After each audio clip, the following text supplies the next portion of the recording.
Good morning, everyone.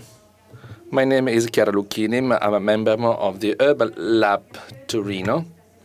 And today I'm here to moderate this session of the European Week of Security, devoted to urban planning and urban design, which means also building up rules to transform the city and to carry out the projects that are transforming a city, may play an important role to generate a healthier and a more secure city.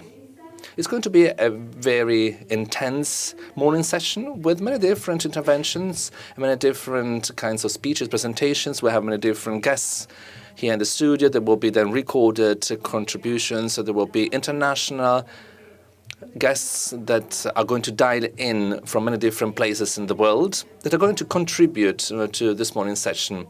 Before introducing to you all my guests, I just wanted to tell you a little bit about how we have then thought this kind of morning session. If you had the opportunity to see and to follow the previous working sessions, probably you have understood that within such discussions and debates über urban security, a series of keywords have come out. And then probably normally they have not so much to do with the urban security in general. Yesterday, so I noted down some words when I was following the afternoon session. So the people that are with me today are going to maybe to help me to understand if I have the wrong impression or the right impression. I'm going to read them out as I scribbled down on my exercise book. So in the last days, we talked about security. So active generated security, so people patrolling territory, people that are controlling not desirable situations. We have talked a lot about digital situations. We have talked about data and privacy because our security is particularly exposed to privacy laws. And so that's the reason why we do not want to be invaded from many different points of view. We talked about terrorism, and this is, of course, a topic that is going to be tackled in the morning session as well. We talked about communication, so how can we share a cultural platform? So how can we share this important well-being principle and concept? We talked about active control. I think we talked also about drones, but also emergency, crisis. These are many different keywords and issues that have come out of this debate. This is something very important because we need such keywords in order to react to unpredictable situations.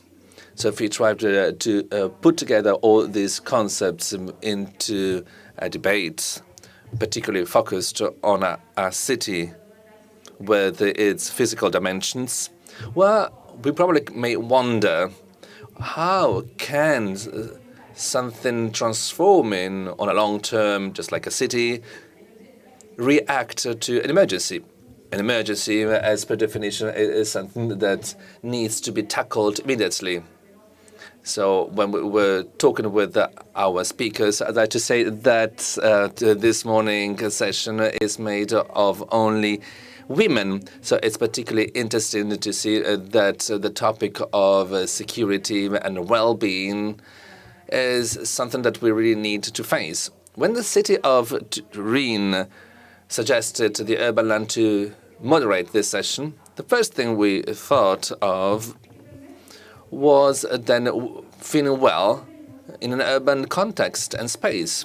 And sometimes it is clashing with many different keywords that we mentioned before. Feeling well in urban space means probably then feeling well in a place where there's no police, where I do not feel observed and controlled.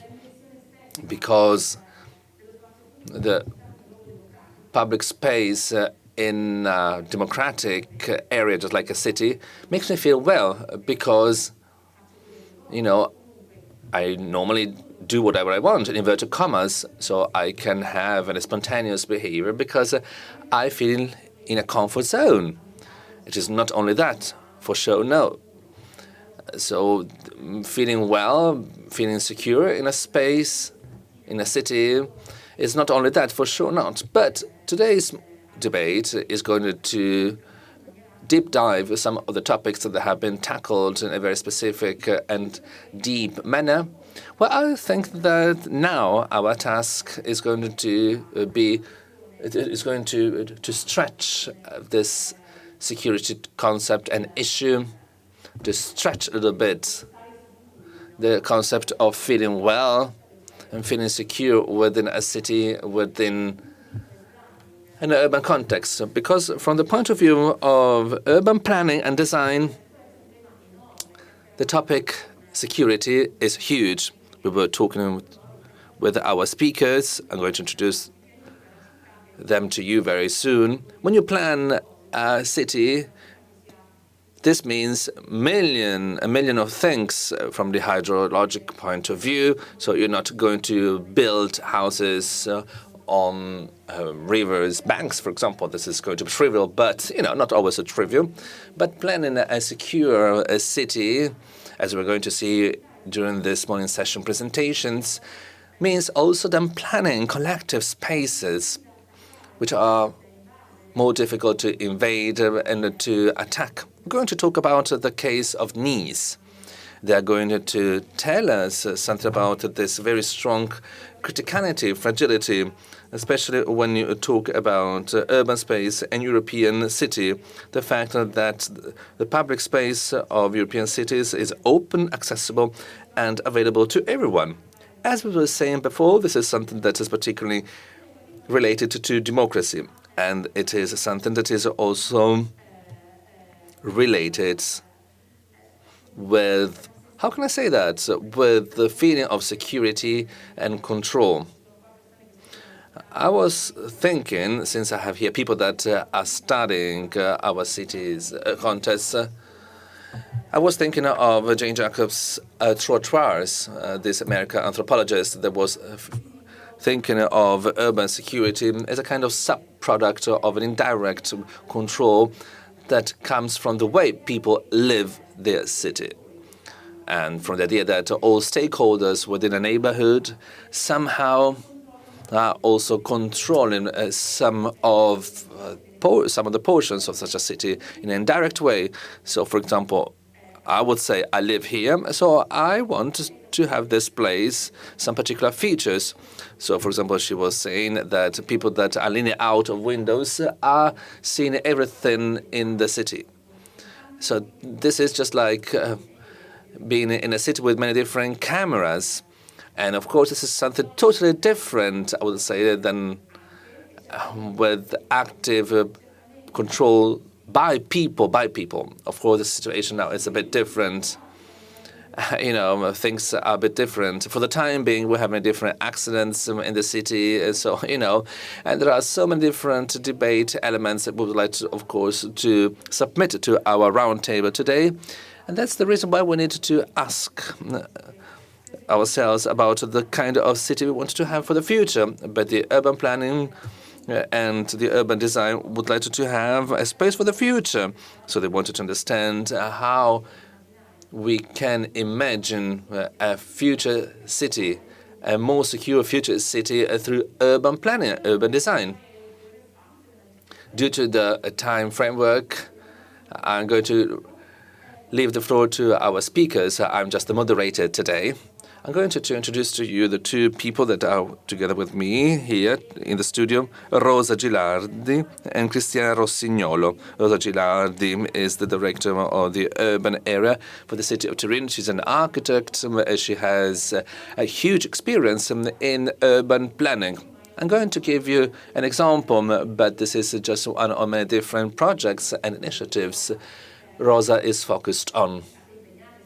She has been committing herself in many different projects over the last years. The city of Turin has been changing her master plan. Master plan is changing physically the city. It's a law, basically, yeah? So if we want to talk about hard and soft things, so the master plan is quite hard, let's say. It's not a soft tool. It's a hard tool that we use in order to set some rules, in order to establish how some processes are going to develop. So Rosa, in her speech and presentation, is going to tell us something about the urban planning, how urban planning is also tackling security. Security may mean many different things. For example, if you think of the climate environmental problems that took place some weeks ago in Pittman, if you think of that, we need also to have a kind of master plan for urban security and safety. This is something that we really need to face in our city planning as well.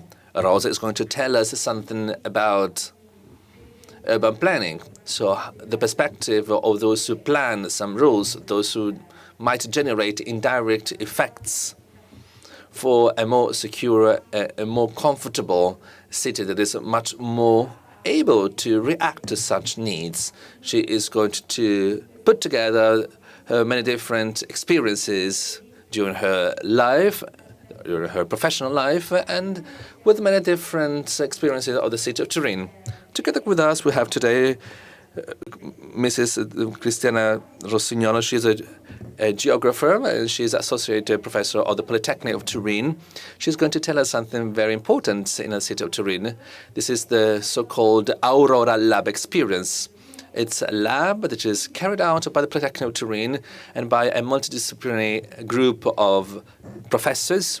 We have today many different skills. This is important for today's debate. So going back to this Aurora Lab experience, it's quite important that the Polytechnic has then brought high-profile training into a very interesting portion of the city. It's a very sensitive, very fragile portion of the city. So we have normally a negative narration about the Aurora neighborhood. Many people, when they hear, about their neighborhood, they say it's dangerous, I wouldn't go there. Cristiana is going to tell us that we need to go beyond this negative narration because the territory is rich with very strong energies, and very often they cannot come up from debates. But as we're going to see then in the following presentations, these are the right neighborhoods that may have an active and proactive role in security. I'm going to give the floor to Rosa for her presentation. For both presentation, we have about a 10-minute speech and presentation, and after these two presentations, I'm going to introduce our foreign speakers from many different places in Europe. Rosa, you have now the floor. Thank you. Thank you very much, Chiara. Good morning to everyone. As you said, we have to start with the goal of planning, because if we need to also talk about safety and security, we need to start with planning. It's a very huge and exhaustive planning. It may look also a bit abstract from the safety and security issues as we normally conceive them. We have to start from a general framework. I'd like to remind you of the different topics related to life quality. So because security and risk limitation, therefore, is linked with life quality in a city, of course, citizens' life quality. Life quality is, of course, such a significant topic.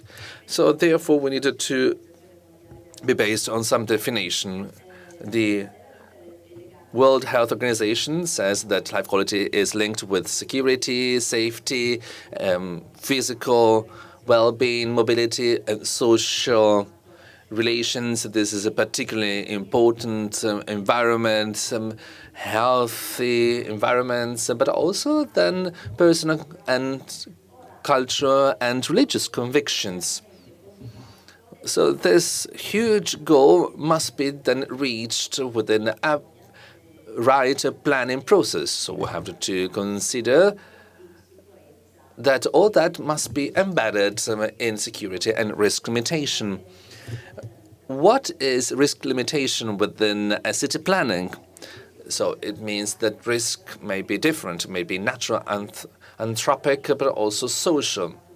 Natural risks have already been mentioned, so hydrogeologic risks, so for example, floods, earth movements, climate risks, we have rain bombs, heat islands, but also then very strong winds, something that was particularly important once in our country. Then we have the anthropic risks. Let's think of the geologic risks. Let's think, for example, of pollution, electromagnetic risks. We have people that are also dealing with hazardous materials, so powder or maybe paint, warehouses and deposits. Together with the anthropic risks, we have also the risks related to pollution, in the air, in water, in the ground. What is the answer in city planning? We have here a passive, hard role. Planning envisages some roles that may limitate some particular rules. So we see, for example, areas where you cannot build up houses, some limits as for different limitations, and some technical analysis that aim at some single interventions, and then preliminary analysis, very specific analysis. These are all the different provisions that a master plan needs to comply with as for this kind of risks. So natural risks and anthropic risks. But then we have social risks. The social risks is totally different. Poverty, crime, terrorism. We're going to mention that later on as well. In this case, passive and rules, behaviors are not playing such an important role. So we have, of course, to implement then social housing buildings. We have to promote social housing buildings. We have to promote many different social activities. And especially in general, we have to promote urban quality, which is, of course, important. Urban quality is particularly huge. It's a particularly huge topic. What do we need to focus on? Very briefly, we have to focus on three main levels: social mix, function mix, and the degradation mix and recovery. Social mix needs to be based on primary rights of housing. But there might be, of course, some places where there are some critical situations from the social point of view. Of course, we need to promote then particular projects for social housing on the territory. We have to think of new forms. Let's think of social housing, co-housing, and special housing. We need to also deliver quality too, so common spaces, so that there might be more spaces for socialization, so bank of hours, infirmaries, and so on. So spaces where all these buildings can really implement sociality amongst people. A very interesting space is the generational mix. So young people together with elderly people with mutual help. Everything might happen also with a mix of functions. Why? Because we need to get over this kind of master plans for areas that have just one function. So areas where at a certain point lights go off, they're abandoned areas. If they are tertiary sector areas, so all those working in offices will leave, so the employees will leave, and of course then this area become a little bit dangerous. at a certain point. It's important to have, of course, commercial activities, shops that need to be widespread on the territory. That's the reason why we need, of course, to have, of course, a very good activity here. But what is the urban context quality? We had to think, for example, of the reacquisition of large open spaces and the enhancement of abandoned buildings. Because abandoned buildings, no matter if they are open spaces or maybe then abandoned buildings in the city, may imply crime and illicit activities too. Of course, there's a series of actions and guidelines that master plans need, of course, to deep dive and needed to foster. We wanted to take up such spaces that might be open or closed areas, spaces, maybe with also temporary activities in waiting for then a definitive goal of such buildings. It goes without saying, amongst these three different risks, we have also a mix. We have here in Turin, too, some cases where we have criticalities from the natural, social, anthropic point of view. The three of them means that a master plan needs to implement all these different options that I've mentioned. So the regulatory framework, but also the social aspects as well. I just want to conclude my speech by quoting a very interesting sentence. It is a quotation by Marcello Vittorini, 2002, which is really the essence of simplicity. It gives us the idea what is important to live in a city. He said, when people wanted to buy a flat, they wanted to know how far away this flat was from commercial activities, news agents, and so on, because people wanted to go on foot to these kind of commercial activities, and they wanted to meet people and saying hello to them. Thank you very much, Aurora. There will be already 1,500 different questions to ask you, but it's not time for questions now. Now it's time to give the floor to Cristiana Rossignolo, that is going to tell us something about this project. Probably she has a much more a different perspective about something that is also related to Rosa's presentation. Thank you very much, Chiara. Thank you very much, Rosa. I'm forced to change my presentation. I'm in trouble now. No, well, not in trouble, but I want to say that you gave me a lot of different hints that raised many different ideas. Just to say that when I was asked to come here, my first reaction was, what do I know about security? And then we exchanged some opinions. And I'm thinking now of our last thing that we heard in Rosa's presentation. About 1.5 years ago, in the area where we work, in the north of the city, so the neighborhood Aurora, well, something happened. This is a former industrial area close to the Officine Grandi Motori. This is a private property, and of course the process was quite long. And well, so now are a secure place. We met a worker that was coming out on a truck, and then he said, now it is secure because now it is surrounded by a wall, so people cannot get in anymore. As Rosa was saying, I was scared at such a thing because there were many different people getting it, even homeless people. I don't want it to be, just the one that says that everything is good. But, there were also some other activities. There were mattresses, there were tents, there were some remainings of this informal life, this informal way of living. What happened?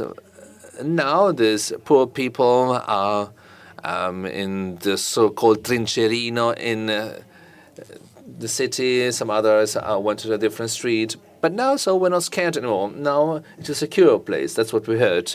Of course, we go to this place quite often, and people go there anyway. So people just go over this wall. We saw them going to sleep over there. So we have to face this problem from a different point of view.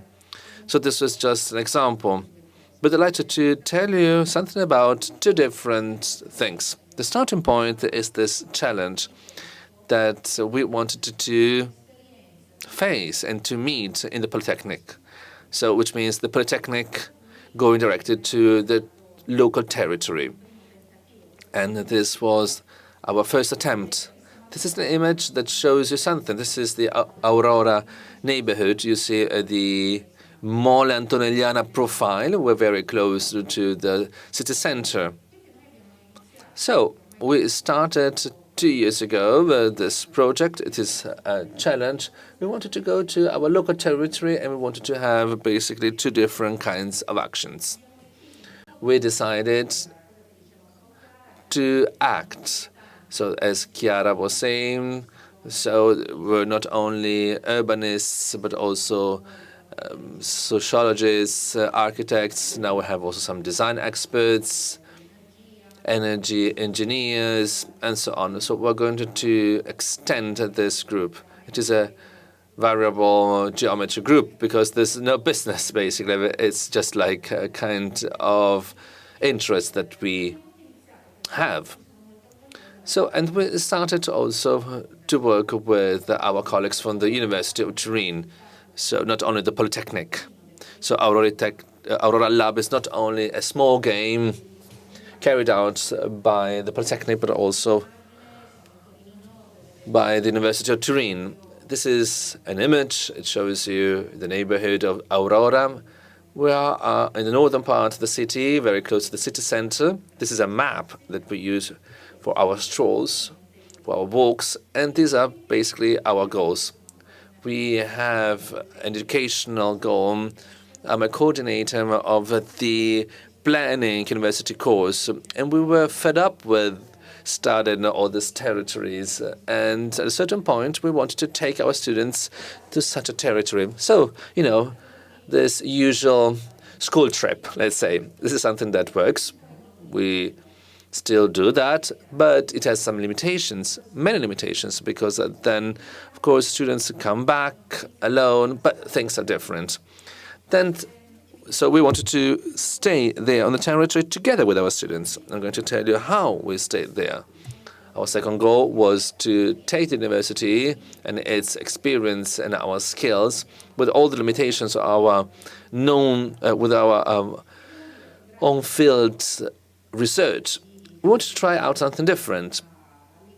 And through a good alignment and a harmonization with the city district administration, where they offered us a former shop very close to the big city axis, Corso Giulio Cesare and Corso Vercelli. This was, of course, a historical street, Via Cuneo, where Gipo Farassino was born. The elderly ones probably will remember him. And so we are basically in the heart of the Aurora neighborhood. So 3 mornings in the week we go there. In the morning we have elderly people playing cards. And this is something that helped us to stay there on the territory, to be present. And so we started being there. It meant, for example, then holding lessons there instead of being in our wonderful classrooms.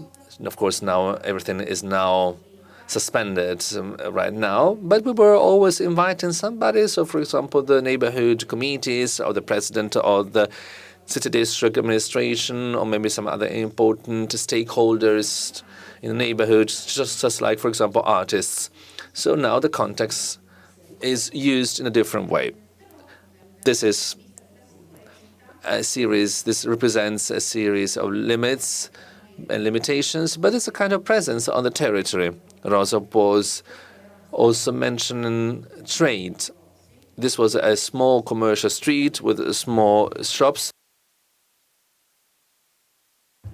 Today there are only 2 small shops open. Some other cafes have shut down. Some of these shops are then occupied by people illicitly, so illegally. This is a particularly fragile neighborhood. It is based on different data that are similar with the neighborhood Barriera di Milano. It has a very bad image. And the following presentation will tell us something about this bad reputation, how bad the press may be. I've talked with journalists about that, but I'm particularly then fed up with that. Of course, there's microcrime, there's drug trafficking, but there's also a very big perception problem. This is not a security problem. Of course, such streets that have no shops and all different trottoirs that are very close to these abandoned industrial cities. So these are all places where the population does not want to invest. So these are places where people dump their rubbish. There's less lighting. If we think, for example, technological aspects, for example. And of course, all these elements, these shops, these trottoirs, these sidewalks, and so on. So they give us an example that, we need to increase our perception. These are our students' activities. We took them around almost everywhere. Our research is particularly important, and that's just to mention just 2 small activities that we do together with another project, Aurora 2020, together with some other local associations. We wanted to activate our projects. We really wanted to stress out the word activate projects about security and urban security and poverty. So then we have another local plan that the city district is then fostering. I want to be proud here. I want to say that our association wants to set a goal. This is just an image of a public space. And as you can see, it represents very well what we shouldn't do, how things shouldn't be done. This here on the street level, so this amphitheater is not visible. And so this gives us the idea of how projects sometimes fail. This is a vacuum, for example, as Rosa was mentioning, that these are degraded areas and vacuums, but we also have a very good ideas. I'd like to conclude my presentation with these positive ideas. This is what we're working on. Thank you very much. Probably we're going to talk a bit later too. We have a site where we have an advisory, and we have a series of material and 2 reports that we have gathered.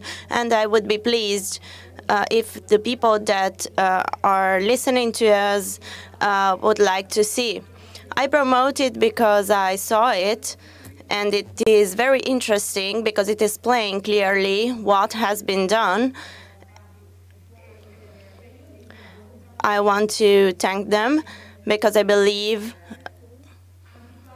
that this discussion was very clear, and the topics were very interesting, and they intersect the topics that our relators will introduce in their contributions.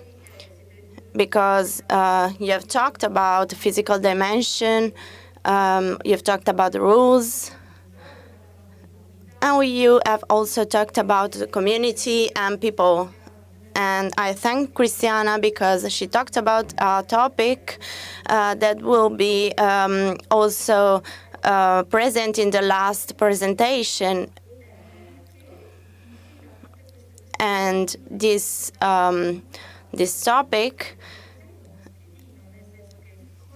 was something about which we can do very much, and we can act about the perception of security, even if it is very difficult, because it doesn't depend exclusively from the subjects. Yesterday, with my students, we are working on the area, and a group of 4 students told me we are not independent, and it is difficult for us to go there.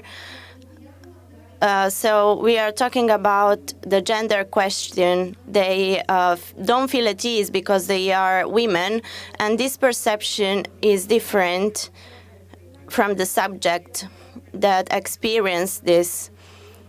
So I'm particularly happy that this session dedicated to the topic of being happy and feeling safe in the urban space. I'm happy that there are contributions from women that act from their professional profile. And talking about women, I would like to present the contributions that will be present during this morning, and present the speakers that we talk during this session. Among the presentations, we will have a brief reaction from our guests, and the first contribution is that of Letitia Wolf. She is a design strategist, and I found very interesting that she defined herself a cultural engineer, because it is very difficult in many jobs. In many jobs of the people that are here today is defining them because of the material that goes through the design thinking and the ways of making people interact. And this is fundamental and very important, mostly when we try to relate ourselves with the controversies. And it is very important to start from people and knowing how to do it. So I think that the contribution of Letitia Wolf, with her huge experience at the international level, she's worked in the United States, she puts the topic of creativity at the center of her work method. And this is very interesting because apparently in relation to our topic, to the topic of urban security, it is not common to see it in a creative way. The second intervention will be that of Karin Hansen. She's a geographist with a similar profile to that of Christiana. She teaches at Costa Azzurra University, and she worked very much on the field of inequalities. She did a great job on terrorism and the attack of Nice of the 14th of July of 2016 that had physical implications from the point of view of the transformation of the Promenade des Anglais, the point of the city that was attacked. And it is interesting because the topic is also related to the physical dimension of the things. And urban planning and urban design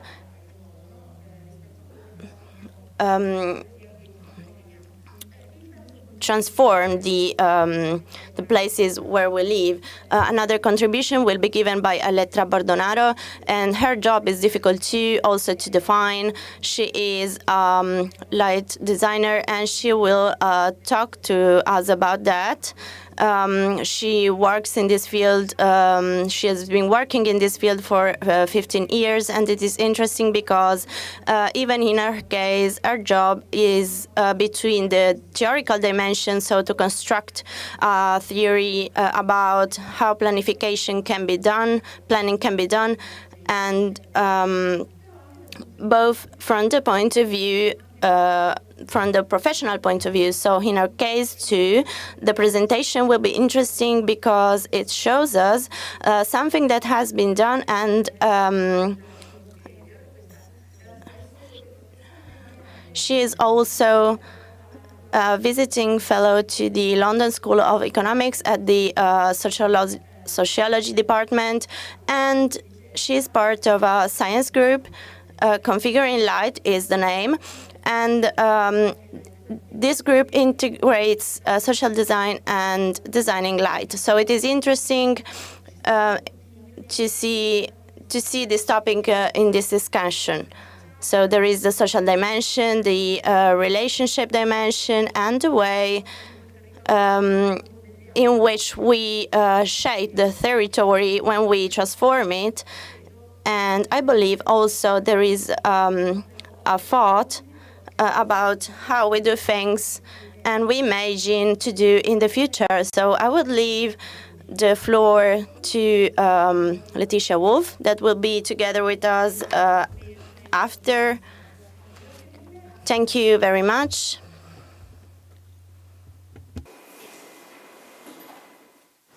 Hello, my name is Letitia Wolf, and I'm going to present, in the context of the European Week of Security, a presentation about security by design. The topic of our presentation today is about placing users at the center of making the city together. So to introduce myself briefly, I'm a design impact consultant. I'm based in the south of France, and I come back from New York, where I lived for about 20 plus years. I use design, thinking, making, doing, as a tool for positive change, collective intelligence, and participation. I believe creativity and strategy are really key to improving the lives of people in cities and communities and in organizations. And the way I work is that I build multiple stakeholders programs and platforms to encourage civic engagement. I help build community empowerment and address social and urban revitalization issues. To give you the brief definition that I fell in love with recently is a definition of design. There are many of them. They're always a difficulty in condensing in one word a definition that makes sense to all, but I like this one from Professor John Heskett, a British professor who's been very instrumental in embedding design in education in America and in England. Design is a human capacity to shape and make our environments in ways that satisfy our needs and give meaning to our lives. So needs and meaning are the two words that we'll focus on in these different projects that I will show you. But before we start, I wanted to sort of deconstruct a little bit more this notion of placing the human at the center of the making of the city together. For me, there are two words that I want to emphasize and that I feel I have come up in a lot of projects that I was involved with in bringing design and using design as a tool to transform the way we conceive security and public space.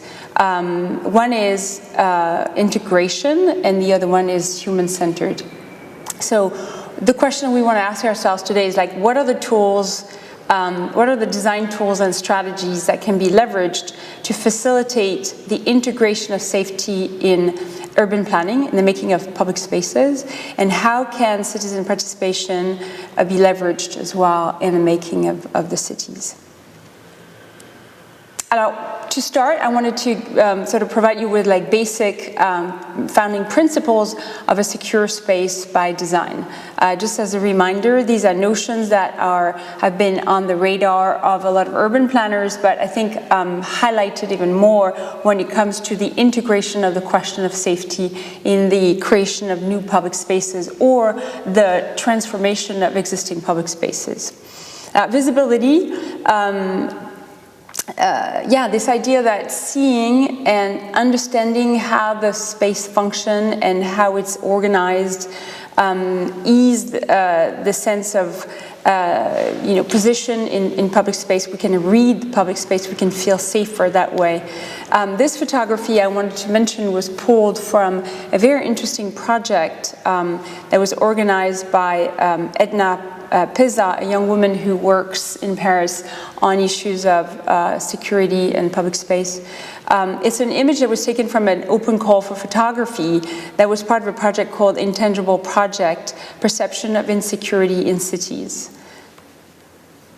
Another notion that comes from an expression pulled from the very major book of Jane Jacobs called Great American Cities in 1961 is this notion of eyes on the street, which means that people that are on the streets, in their houses, looking at the streets, strengthen the space and inspire social cohesion.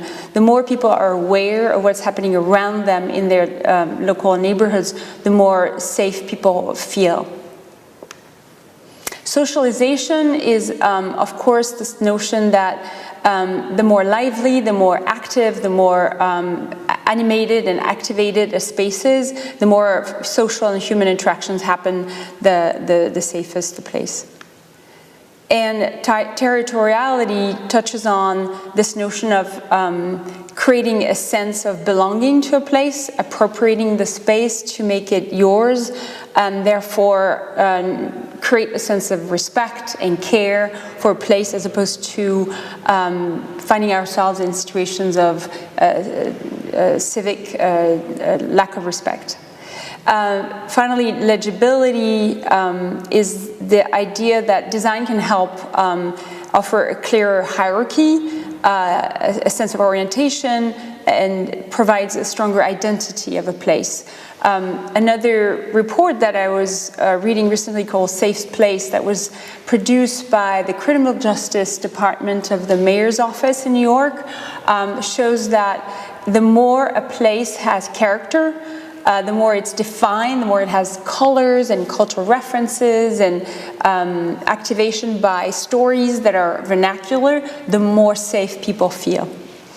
And finally, this notion of the city landscaping, which is sort of a mix of nature and culture, where natural environments make us feel more human and happy, less hot as well, and it can help us make us protected, a sense of protection and a physical barrier that can be built by trees and bushes and the likes. So within these different parameters of how to build safer spaces, I wanted to come back to the basic approach of participatory design, which is a design, amongst others, that I tend to prefer and use in my practice, both as an instructor and as a professor, but also as a consultant. Action research is sort of form of applied research, if you wish, where we, at the same time, explore a territory by going there, by meeting people, by observing the behavior of people in public space, but also trying to create things that are piloted very early on and tested and corrected in the process, which is, basically a condensation definition of what design is all about. And in the case of these two projects that I'm going to show you right after this, there's really important elements that need to be emphasized, such as building trust, acting with transparency, sharing more information, really communicating about what we do with the notion of inclusion, equity, and justice in mind at all times. So these basic, sort of values and practices of participatory design start with the people. Really, that's the beginning of all these design-centered or human design-centered, as we call it, in the jargon of design, which is almost like becoming a bit of a redundancy. But start with the people. What does that mean? It means like we start with the user, we start with the stakeholder, really hearing them, going back to them first, as opposed to opting for a top-down approach, which tends to be the sort of typical bureaucratic and administrative approach to solving problems. we want to also identify real needs. Again, this word needs. Real needs versus what? Versus assumptions. Assumptions are the presumed ideas and needs or problems that are identified by other people than the users themselves. Going back to the needs, that means that we need to hear directly from the people who are using the space, who are experiencing security issues or safety challenges. And also going back to the specific context, really understanding the sort of complexity of a place, the history, what happened there before, what were the projects that were done before, versus opting for a one-fits-all universal approach. Every problem is specific, is site-specific. The projects that I'm using here actually to illustrate these ideas is taken from a series of initiatives that concern NYCHA. NYCHA is the New York City Housing Authority, which is the largest federal funded initiative to manage, that manages the local housing, public housing, that usually concern people in lower income communities in New York. It's a huge park of buildings in New York City that have been designed in the 60s with little concern for the life of residents in these places. And as a result have created a number of dead ends where people get trapped into these spaces and they create this sense of insecurity. There are a lot of gangs and crime. The crime rate is pretty high in these areas. So a series of initiatives, including one that I was involved in to activate ground floor spaces, followed by another initiative led by the Design Trust for Public Space, tried to figure out what could we do to dismantle the sense of fear that prevailed on the grass. The grass was protected by these weird fences that had no reasons to be there, and the residents kept saying, like, we're not using green space, we're never there, we never hang out there, we don't spend any time outdoors, because it has this general feeling of insecurity. So they tried to imagine with an artist and designers how to break away from that fence, and trying to imagine how we can reutilize green space to create meeting spaces, public gardens, veggie gardens, etc. And it's working. It's actually happening with the residents completely involved in the imagination of these new uses. The other things that matter in the process of a participatory approach is to always engage the community to co-create versus adopting a top-down approach. So co-creating, what does that mean? That means like we engage them in every step of the imagination of the design solution. Here, in Lille, it's a project that I was featuring last weekend in a talk about participation, power, and privilege in the context of Lille Design Capital, where the whole process of the Lille Design Capital is based on this idea that the city needs to be made by the people who live in those communities. Here, trying to figure out how to reactivate industrial abandoned buildings that are very important in the identity of the communes that are around Lille. And finally, this notion of defining common objectives. When we start a project, often the designer arrives either commissioned by a public service or granted through a private foundation, or it's a personal initiative, and there's this idea of we're going to help you. And this notion of help is always a bit challenging when the people that are concerned directly by the change of the public space are the best informed people to use the space, and therefore they should be setting and defining common objectives and expectations, boundaries and rules as to how this space is going to be used. Learning from each other is always important. It goes in all directions, in all kind of directions. The designer coming into the space, learning from the resident, the resident citizen, knowing how to share their information with the designers interested in activating these spaces, the government, the stakeholders, the maintenance people. It's also an opportunity to break away from hierarchy and to sort of flatten a transversal exchange of ideas and solution. Nothing is pre-cooked, everything is site-specific again. So the design process, whenever it's a participatory model, aims to really put forth this notion of piloting. Let's not be afraid of trying, of testing, of failing, of redoing, of restarting, and constantly sort of learning from what we do, so that there's this sort of dynamic of open and constant learning and relaunching.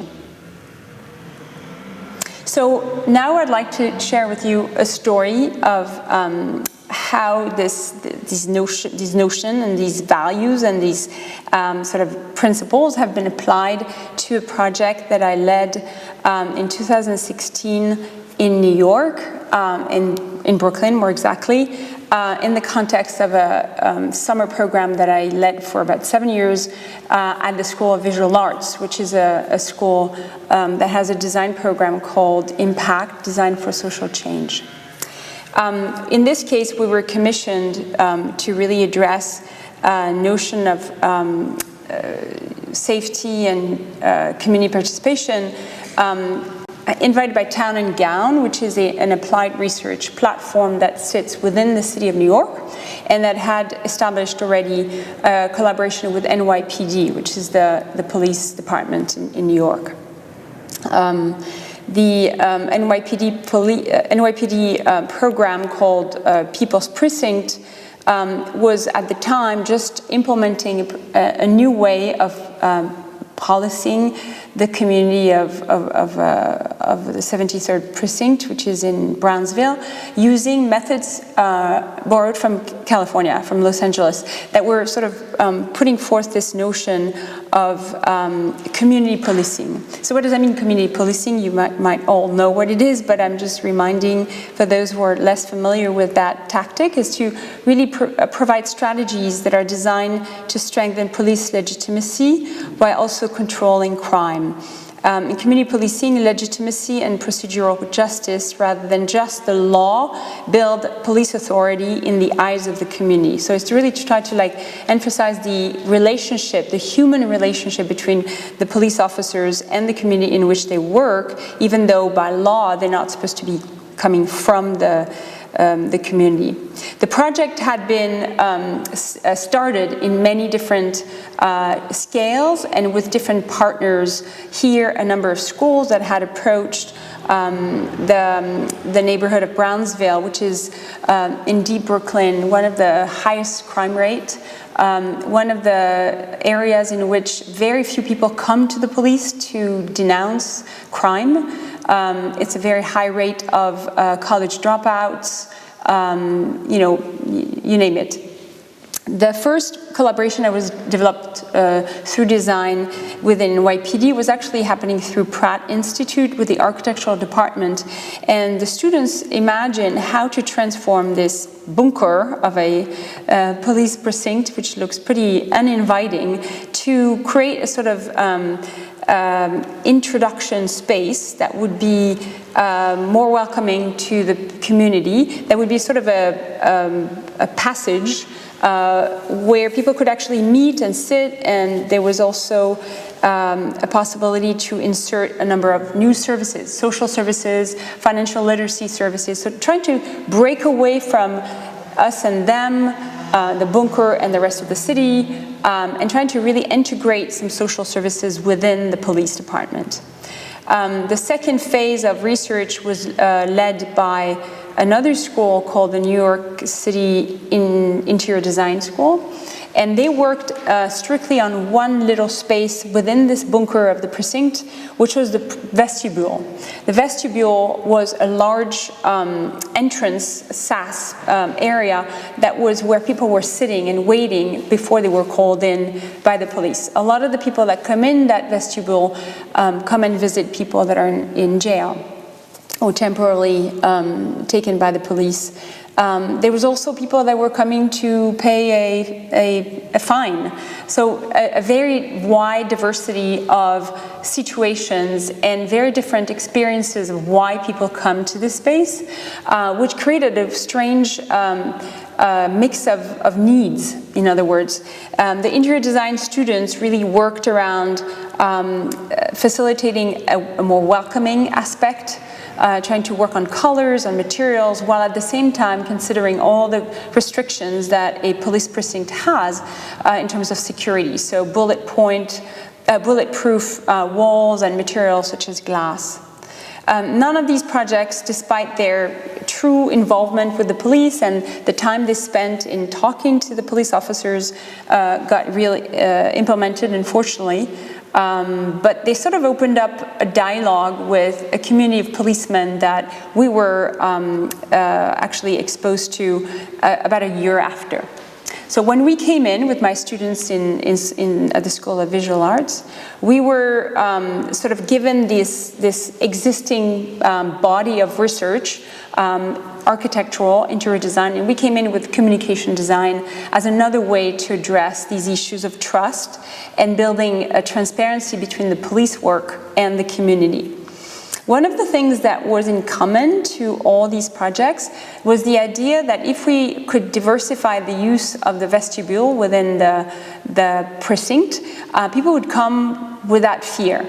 And one idea that was actually implemented was to put in a bank ATM machine. So people could come and get cash, because there's no banks in this neighborhood, which is very typical of underserved communities in New York. So within this context, we came to really try to figure out how can we facilitate and enable a communication channel that would go both ways between the police and the community to break away from this mistrust that has been, unfortunately, a bit of the bad reputation of Brownsville. So we worked to give you the context of this project in 2 weeks. So needless to say, we couldn't solve all the problems of the world in 2 weeks, but we did our best. And one of the things that the students noted after, hanging out, these are photographs of their walking around the neighborhood, meeting people, trying to connect the work of nonprofit organizations that were working in the vicinity around issues of safety, but also reintegrating civil society into the daily lives of the neighborhood, breaking away from a pattern to put kids in prison when they're 14, spending time in talking to the police officers, trying to follow also what the other social services around the NYCHA buildings, the low-income housing were doing. We understood that there was a major problem that communication could actually tackle and try to solve. And the major problem here that we identified was this sort of disconnect between the definition of safety and how they perceived trust in community. So the two arrow system that are circular here that you're seeing is like, from the point of view of the police, the first step is safety. Then you sort of build perceptions and then trust and relationships. Whereas the community comes from a different paradigm almost. They start with the relationship. If there's no relationship, there cannot be trust. And so this sort of disconnect between the two ways of looking at the world basically sort of explained in many ways the lack of communication and the lack of trust between people. So what we did was a simple solution that was actually implemented and implementable by the use of talent locally. We collaborated with a young graphic designer who works in the community and is very interested in empowering youth in this neighborhood of Brownsville by building up a sort of idea that Brownsville is a cool place to be. It's a safe place to be. It actually has hope, it has potential, it has cool people, and why not highlight the stories of people? The stories that are the stories of policemen as well. Even though they might not live there, they know the people, and identifying who matters and who does interesting things, and telling the stories through a system of a bulletin board that would be actually inserted in the vestibule that I mentioned earlier. Activating this place of wait, that where nothing happens, would be a great way to create life and an image, and so to really shift the image that the neighborhood had to the people that are themselves in charge of maintaining its order. So the newsletter would be both digital and also in paper, and it would be also a way for the police to carry these news in their pocket while they walk the neighborhood and distribute the newsletter. So the policemen were sort of given a sort of spokespeople role, which was quite interesting. And the community police told us that this was one of the first time that they were actually learning to walk and not be in a car. So a lot of the relationships that were established with the community was possible thanks to this sort of casual in-person meeting, as opposed to being shielded behind a car. The project, just to finish on this project, was a research project that gave birth to a number of changes in the city of New York. For instance, the cahier des charges, I forgot how you say that in English, the way the next projects developed for a new precinct or the renovation of a precinct had to include systematically an area of meeting and an area welcoming where information could be shared. So in a way, this project sort of gave a little bit of a seed in transforming the way we conceive of the police stations. The other thing also that was directly influenced by this project was the sort of social media policy implemented by the police station itself. Instead of throwing, information at the people, the Twitter account sort of turned into a storytelling of what was happening in the neighborhood. So even though the newsletter itself may not have been produced, because that requires people that like to write, so it's hard to find people that can maintain this sort of level of editorial production, it was definitely influencing the way people perceived information sharing, community building through storytelling.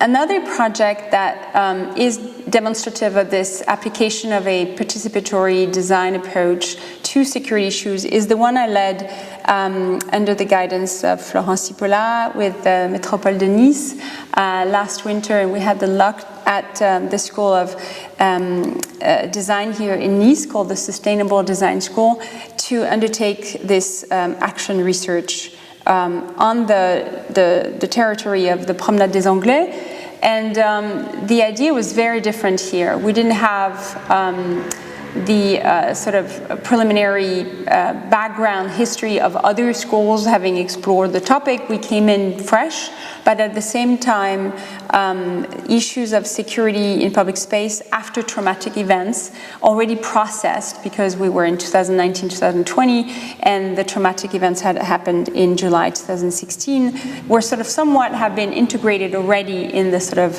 revitalization and the work done on the promenade.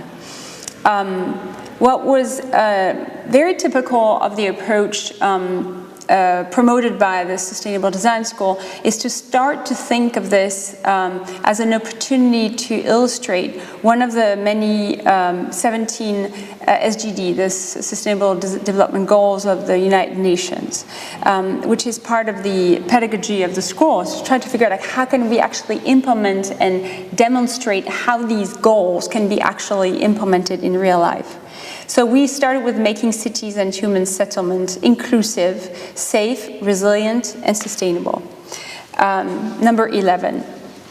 And so, as we, proposed to start with the people as opposed to for the people, which is sort of, the shift from a design that's a top-down approach to a bottom-up approach, trying to identify diverse points of view on the matter of public space.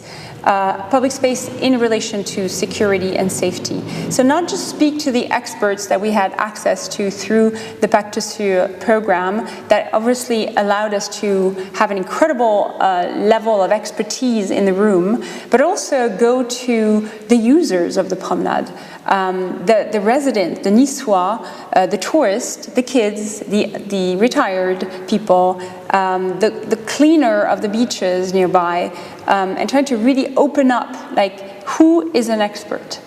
And I think design has this capacity to really question who is an expert? Everybody's an expert. As long as you can provide a use, an experience of a use of a place or a thing. Here we went all the way to interviewing and spending time with the migrants that had arrived in Nice at the very end of the promenade, closer to the older city, and trying to figure out from their point of view how the use of space had changed as well.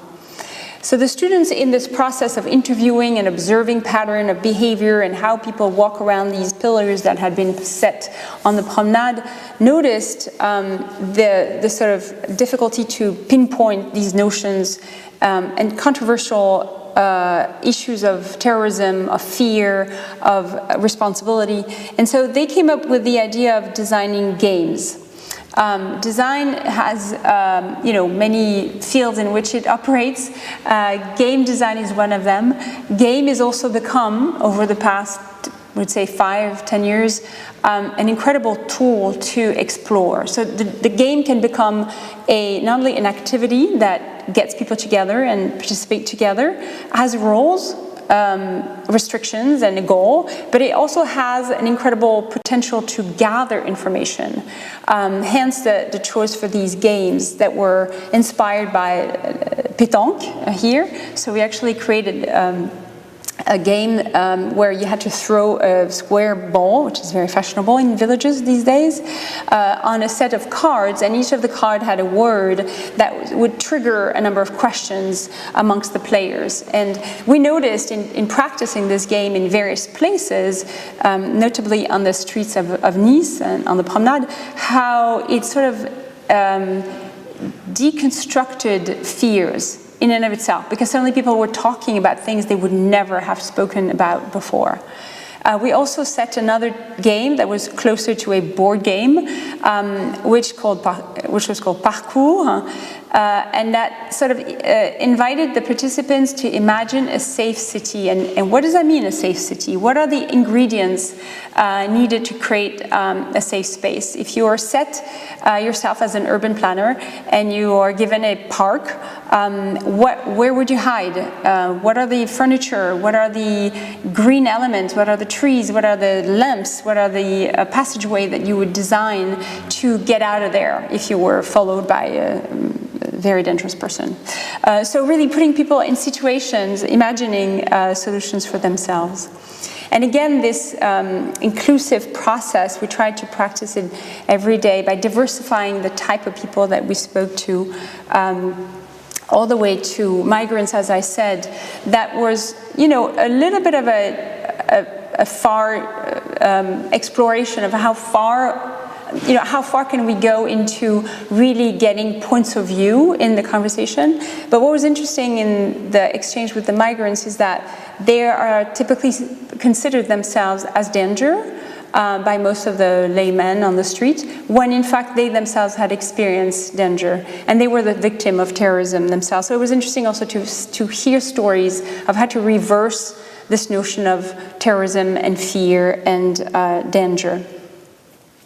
In the process of designing these games, students also had imagined installations and temporary installations on the promenade, things that could trigger particular attentions or turn what is looking like a protection, a barrier, a pillar, a stop into something fun and playful. So, for instance, here you see, a way to create sound when you pass with your bike, or turning what looks like a long line of 7 kilometers of Promenade des Anglais into a running line opportunity, or again having a place where you can express yourself and remember what happened on this place. So finally, just to conclude on these projects, which I hope will demonstrate briefly the potential of a design approach that's grounded in human interaction, in storytelling, in unearthing the potential of a place through the eyes of the people who use it every day. I just want to finish on this note of Etienne Klein, whom I've been listening to a lot lately on YouTube, a great thinker and a sort of somebody who's interested in making science available to all, thinking about this opportunity for design to also lower anxieties in our cities together and try to create a place of sharing and being together more happily. Thank you.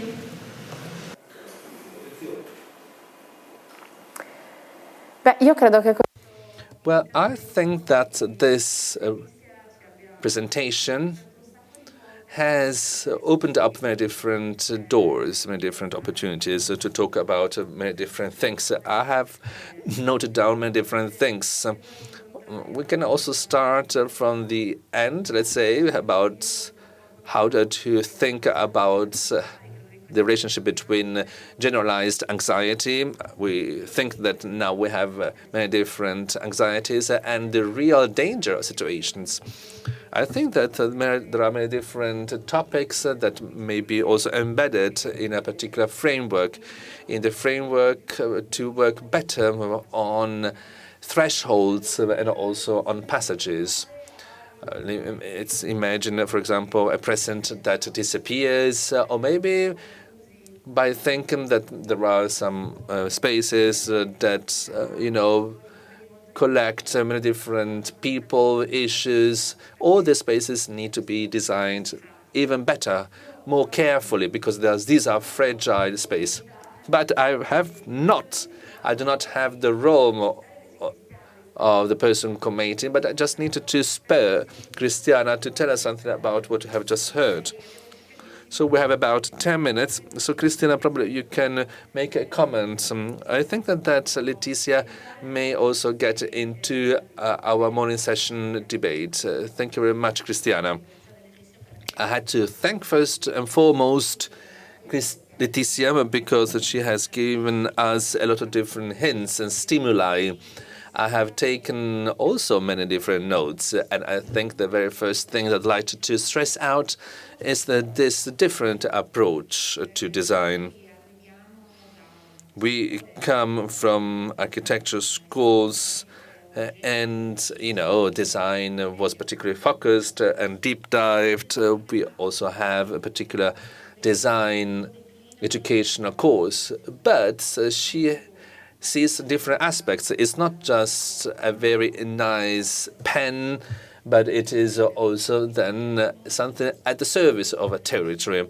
She said it right from the beginning, this is the tool for a positive change. This is something that I really liked. And then starting from that, she also emphasized a very important concept.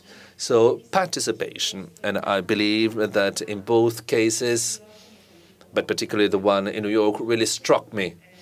And I really liked this story, the narration of this experience in the neighborhood, starting from this very strong topic, which is, of course, linked with security. So bad reputation of a neighborhood. So in this work, I think that there are many different things that we already have heard. I think that now probably we could have some immediate feedback because it's a very good thing. And I was asking myself about the relation police-people. I think of the neighborhood Aurora, and I think that in police we always see a control. Something that comes up sometimes because it's needed. It's a control that, we need it for an emergency or maybe something else. But then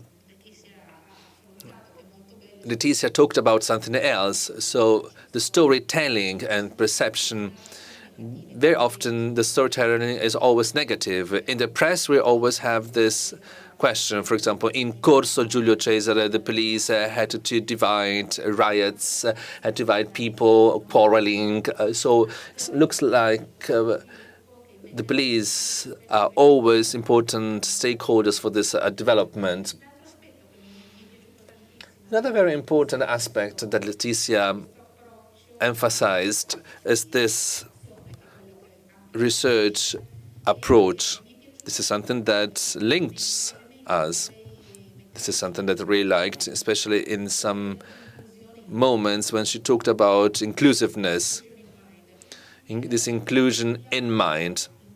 So to work in a particular way. So, for example, I'd like to know, from the point of view of education, how you can really convey this element to students.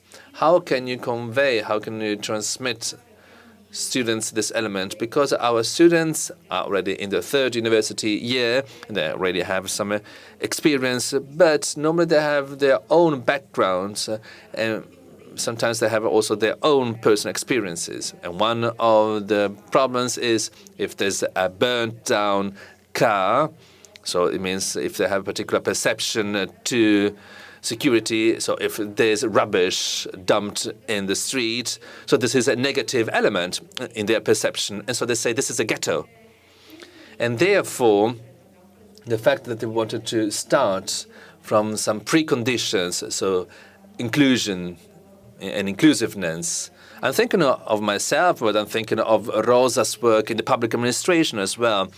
So dealing every day with objective issues and problems. But then we need to have probably a different approach. Thank you very much, Leticia, for your answer.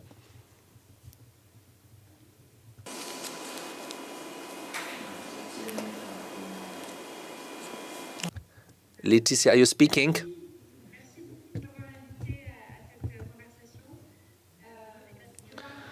Thank you very much for inviting me to this debate. I'm going to speak in French, correct? So thank you very much. Thank you very much. I have to say this is a very important topic. And so we have to see how we wanted to apply this topic, security to design. I think that you have mentioned a very important notion, so inclusiveness. I really believe that design needs to give voice to all those who haven't seized the floor, that they haven't spoken yet. Normally, there are people that have some powers in a conversation, as for public spaces. So, for example, we can think of the feeling of security, and sometimes we need to reverse roles. To be more precise, I have to say that the project was developed in New York in 2016, and this was a kind of explosion of police controls, and so therefore, so approach has been really working together with police, and so that's the reason why. And so we wanted to work with the District 73 in Brownsville, and that's the reason why we got really into the bunker and wanted to meet police agents, and they needed to be also the ones to consider new options. So we wanted to have some allies and wanted to integrate them into the debate instead of creating continuous separations and different points of view. So we had to take into consideration their own experience, for example, what means walking on the streets of Brownsville, where there are criminals, there are gangs. So, of course, there's this kind of bad reputation. So this was a particular touchy moment, and this was absolutely interesting because really it struck us. And so I really can say that, as an external observer, this is absolutely important to get there, just like landing with a helicopter. You do not know what is happening in that place, so you do not know what's really happening around you. So I said design is making opportunities and problems visible. So this is probably then answering directly to your question. So I want to say that we want to have this kind of approach. And so we wanted to also to understand why this is kind of attitude and this kind of trend. We wanted to find immediate solutions. For about 20 years, I had the opportunity to understand such problems. I am a designer, probably by mistake, I have to say. And then what I want to say is that I often see there are different kinds of comfort zones. People want to stay in their comfort zone, first of all. And our first thing is that we always want to stay in a comfort place. So I worked in a school that is called Design for Sustainable Development. So it is, of course, a particular approach so that focuses on the relation between human beings. And, you know, we are looking for innovation always. So within these relations amongst human beings, it's not just creating new ideas. It's the way that an architect and a city planner tend to do. However, I try to fight against this kind of object formality of designed things. I would like to bring in order. I wanted to create also this kind, I wanted to reverse also the order of things as well, so that I can have some exchanges with users. I don't know if I have answered your question, but I can just add something like that to this approach. I think that it's very important to change things and the order of things. This is a very interesting and very stimulating way to look at things, the way that we're doing that this morning. And now I'm going to give the floor to Karine Anselm, and I'm going to give her the floor. And so we do the same thing when Karine is concluding then her presentation. Rosa will try also then to emphasize some topics. So if you wanted to interact with us, we'll be more than happy. And so we're going to give you the floor. Thank you very much for being with us. Bonjour à toutes et à tous. Good morning, everybody. Do you hear me? Yeah? Okay. So I would like to share my screen, if I can. I will give you a live presentation. Here we are.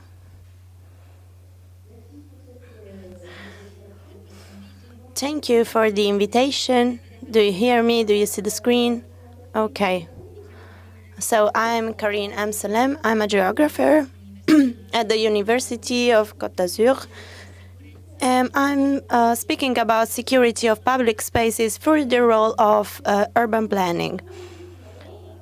Some introductions, 3 points mainly. The first one, as you have seen, through the different interventions, there are different ways of approaching security and terrorism. You can do it by using technology, for example, using surveillance, video surveillance, through engineering solutions with resilience of a building, or with problems that relate to police or crime, or managing issues or operational issues in the scenario. My perspective is different. I find myself in the middle of the architectural topics about which I will talk about to you later, and the design of the exterior. I would like to be careful about the vision and the links between the city and the space, the community. So starting from this, our approach is somehow particular in relation to others, but it's also very coherent with the other presentations that we've seen before, because we're talking about social aspects in the city. So first of all, we're talking about activating mechanical phenomena such as resistance of materials, but also reacting upon irrational elements such as emotions, reactions, perceptions. So I would talk about also talk about this today. So this was my first point of introduction to show you where I start from. And the second point is about safety and public space. I think that we can all agree that a public space concerns places, squares, gardens, parks, but they are places that are lived according to a certain approach, which is the fact of living together. So we're talking about surveillance, opening up, hospitality, the co-citizenship, and being open to the others and to the world. So I work on the Promenade des Anglais, which is a public space. And this image, we are in the 50s, and you see that we are in an open space. There are many open spaces and you see many people in a disorganized wandering, and you see many social categories, many people from different ages. And here there is a very sentiment of sociability, and there is crowding, there is mixing. And this was the starting of the Promenade des Anglais. We are talking about 100 years ago, and we're talking about the feeling of being together in an open space. In this notion of public space is questioned by terrorism, because it challenges the fundamental feeling of trust, of being together. And we can say that the principle of terrorism questions the public spaces and the democratic principles. There is so another form of public space that creates itself, and the Promenade des Anglais today, after the 2016 attacks, had numerous work for safety reasons. So there is a space which is now extremely separated. There are spaces for people walking, and spaces for bicycles, and some barriers that are visible or not. There are lines. And here the Promenade des Anglais is a space which is very segmented, and it is very open in some areas, and it could reflect a certain feeling of hospitality and trust that could be acquired still.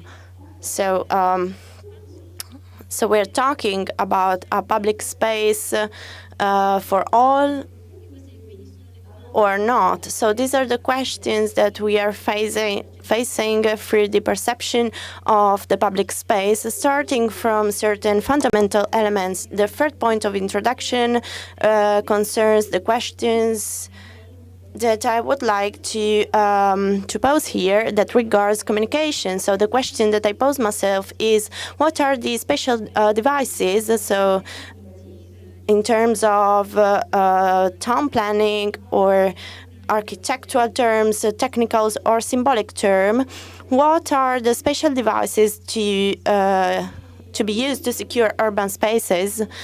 And the ideological line that sustains my proposal is: can we change the city? And changing the city can change terrorism. So this is a fundamental question, and we can decompose it in 3 questions. The first is so I'm asking you questions. This is my role of university, my role in university. So my first question is: what are the space devices that can mitigate or reduce or break the switch to a terroristic attack? So what are the space devices that mitigate the real value and the symbolic value of an attack? What are the space devices that mitigate the passage the passage to a terroristic attack in physical terms? So what kind of space devices can have consequences on the action? So when the act is realized, what can we do in the city?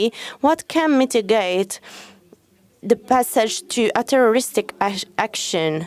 And this was my third question, and we can face it differently. So which are the urban and social organization in terms of urban quality, presence of public services that are crucial for the security of the city? So my question is: what in the functioning of the urban planning can regulate social order? And Leticia was speaking about territoriality and visibility, and of course these 3 questions, I pose these questions from my point of view of the university, of the academic world. I'm a professor and I'm not in the operation field, so I do analysis on the research of what has been done. So in particular, my experience bases itself on a research project that I direct. This is a multidisciplinary project that regards social impacts of the Nice attack, and we have been interested in the fact that the attack of the 14th of July had a very huge impact on the Promenade des Anglais, so in the terms of the perception of the space. So I will show you a huge number of interviews that we have done. In the first part, I will show you and talk about the notion of security. We all agree about the fact that security is a state or sensation where there aren't threats of physical, material, or moral order, and this state or objective feeling contributes to a perception of being safe from danger. And suddenly, this feeling of insecurity enables us to manage the feeling of insecurity. It is actually a feeling. In fact, in case of attacks, in case of assault, there could be also verbal violence acts. So in this sense, we have a feeling of insecurity, and this, for me, is the anticipation of the risk that you think you're running. So this means this is an emotion, a fear that is felt and perceived that could be linked or not to consequences linked to unsafe or secure acts. Secure acts could even lead to feeling of insecurities, as unsafe acts could do it too. So this feeling of insecurity is also an individual representation. We see a personal feature that regards people themselves.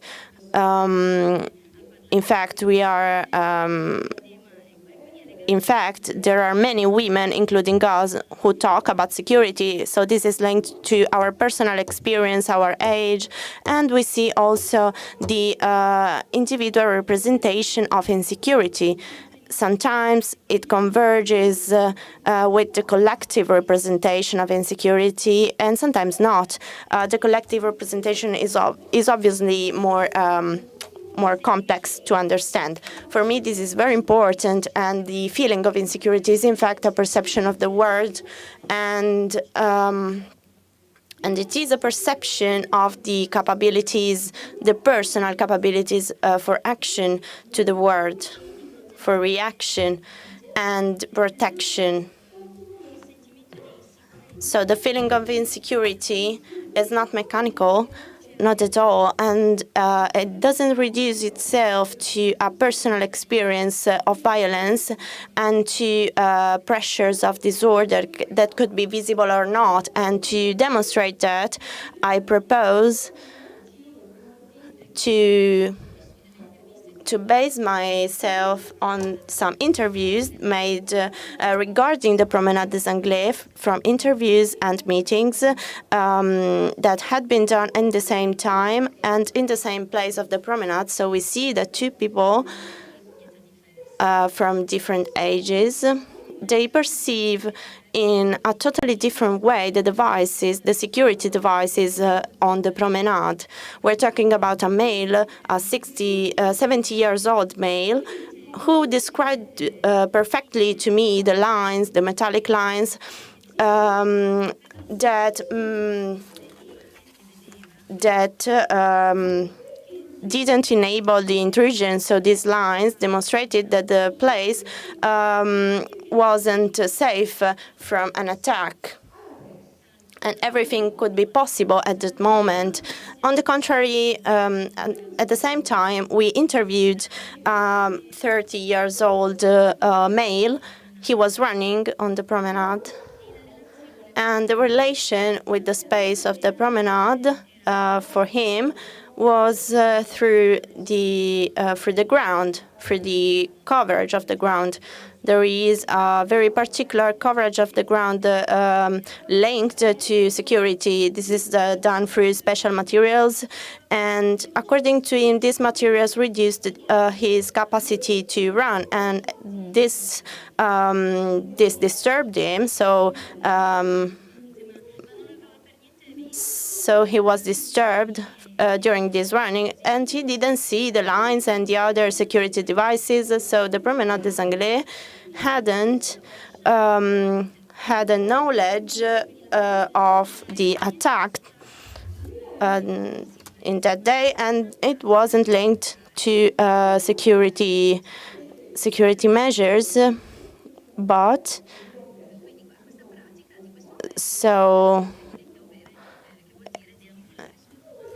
So we're talking about walking on the promenade, and from this small example, we can see that there is no obligatory link between security and the feeling of insecurity. So to go on, to carry on in my presentation, and to see the managing of security, we can see that this is a very realistic case. We are talking about a Seattle building built with the twofold aim of fighting earthquakes and terroristic attacks. So this Seattle courthouse was built according to the rules, to the urban rules existing at that moment. So some accesses are not permitted.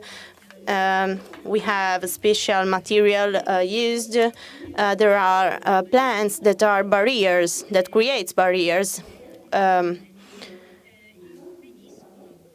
There are, and these things avoid intrusions. There is also a specific lighting that transmit a feeling of security. So these are the principles that were applied to secure the Promenade des Anglais. These measures were applied also somewhere else. So my first study on Promenade des Anglais regards the principles that were applied here. And we can say that if the first point on which I would like to insist is that even if these security elements, despite the security measurements, the suspects of disorders sometimes have a bigger impact on security in relation to acts that can be stronger, because these superficial disorders that regard the daily life can be also the sign of the evolution to a more serious degradation to come, and people live something dangerous. They experience the danger, and this is an aspect that I hadn't considered before. So we did a series of interviews on the promenade, and we figured out that people were extremely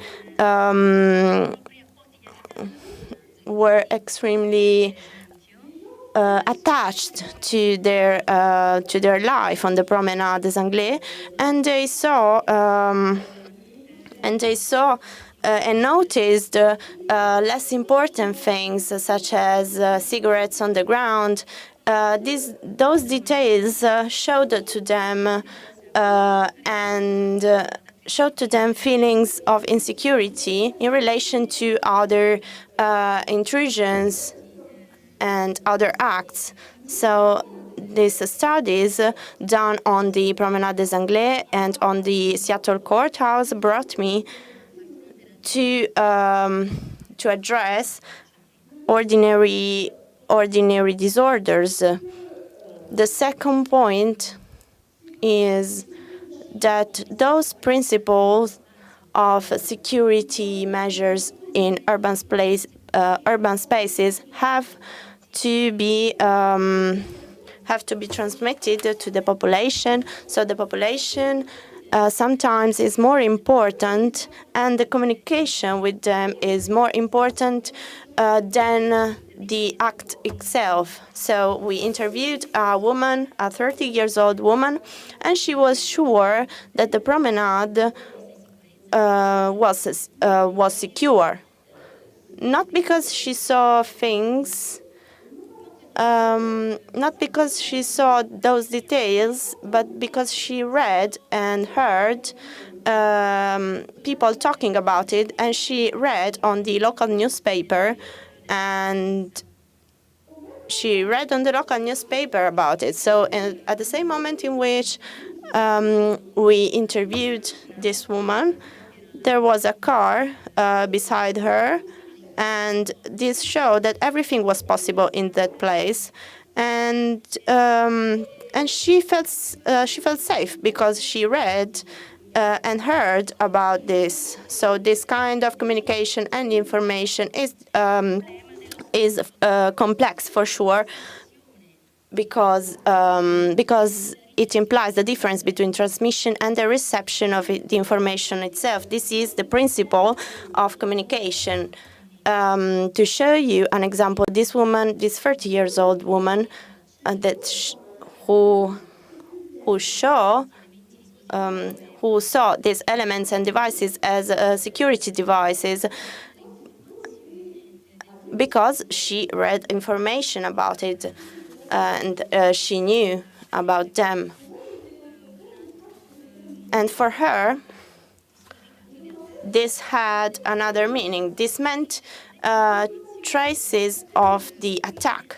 So she read about it, but she perceived the signs in a different way. There was such as she felt them like traces for an attack that could come again. So we see here that it is very difficult to transmit and spread information in the right way. These examples are contradictory to show you that the representation is important, but it is also difficult because it implies physical principles and physical measurements that has to be taken and implemented. But there is also an important idea, and it is that the people pay attention to the means that could be insufficient and, in any case, inadequate for security reasons. So I base myself on the experience we lived on the Promenade des Anglais. In a specific moment of our interviews, there were drone demonstrations on the promenade above it, and when we interviewed a 50-year-old man looking at the drones, he didn't understand the sense of these tools. He thought that these drones were there for surveillance reasons. And he posed the accent on the fact that the drones were inadequate to surveil the place. So his need was that of being focused on other means than that. So it was starting to get dark, and the lightning was not sufficient. So for him, the feeling of insecurity was more linked to the light that was fading, where in fact there was a modern tool that was surveilling the promenade. So all these elements that are linked to my experience, which is a collective experience on the promenade, are obviously linked. And here I'm going a little back to the fact that there are various theories above on security. We have talked already about Jane Jacobs, about Eye to Eye of the 1960s. So to the fact that in the city, the opening up must exist because this enables vitalities of neighborhoods and social vitality. And this enables also the security of public spaces and natural surveillance. So a secure city is an open city, and it must be visible by all of us, as we already said.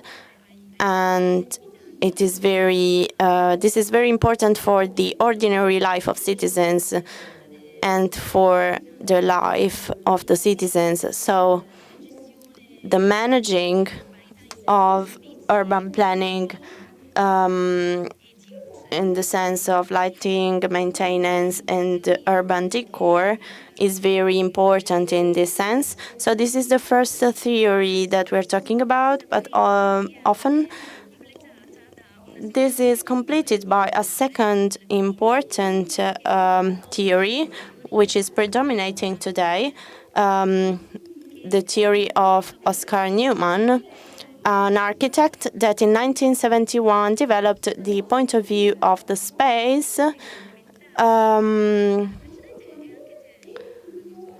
And his point of view is that we have to manage residential spaces that have to be controlled to prevent crime. So what is important to him is delimitation and the division of spaces. the barriers in the spaces, because this determines the belonging and territoriality. So we're talking about concepts that Jane Jacobs already explained, but he elaborates them in a different way.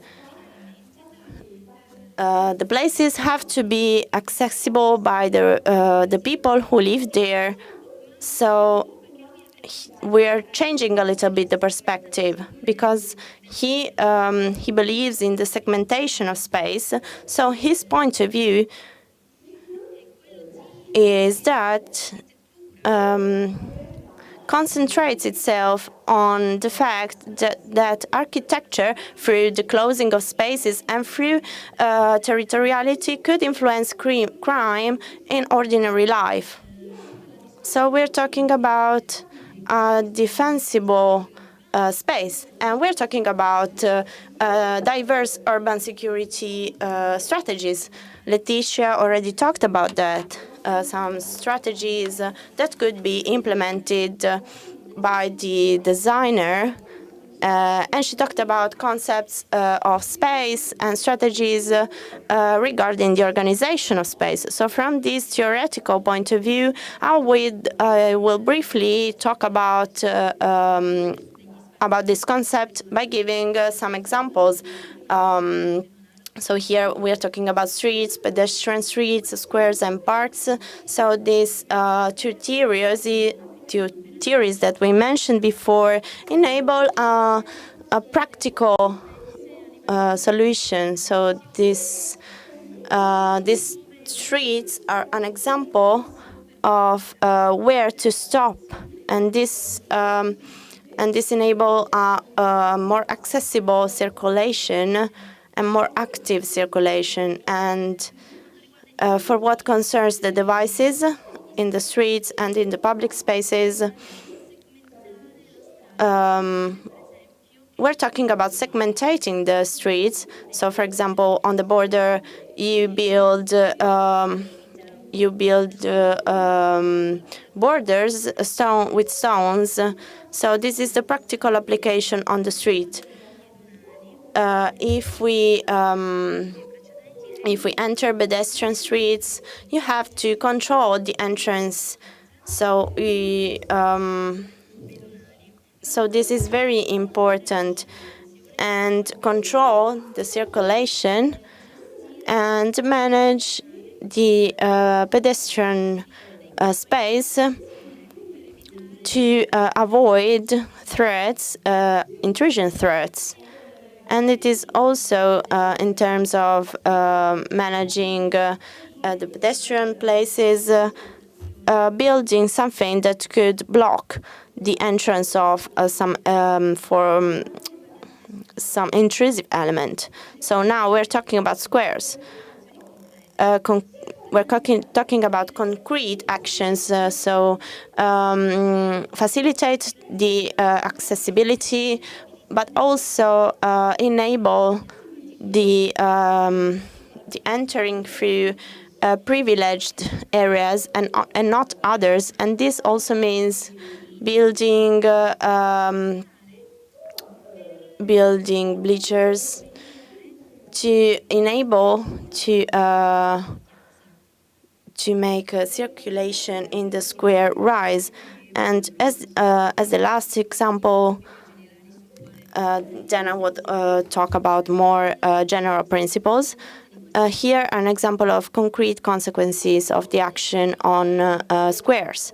For example, controlling and secure the access through obstacles, but also by integrating natural obstacles or protection devices through stairs.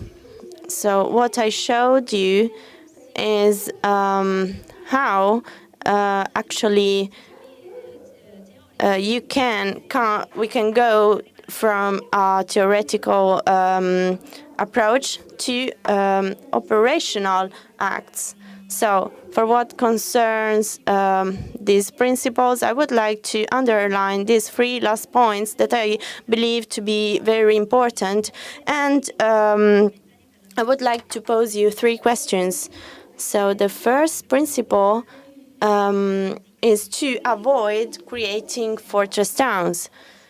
Today, in the scientific literature, we're talking about terror architecture of terror. So it means that cities are just a juxtaposition and they are controlled, and the collective living together in the public spaces is scarce or very, very rare. So the second principle, I call it in a provocative way, being tricky, because as a geographer, the question of being secure for the citizens is more acceptable in relation to the repression by the police, because this kind of intervention could be less visible in relation to repression by the police. So on the promenade, we paid very much attention of the environment, on the landscape, on the colors, and we also paid attention to the tools used, and we tried to create security, an invisible security equipment. So this gives the perception that we find ourselves, after having asked a certain part of the population, that this security equipment is invisible, even if seeing the details, you can notice them.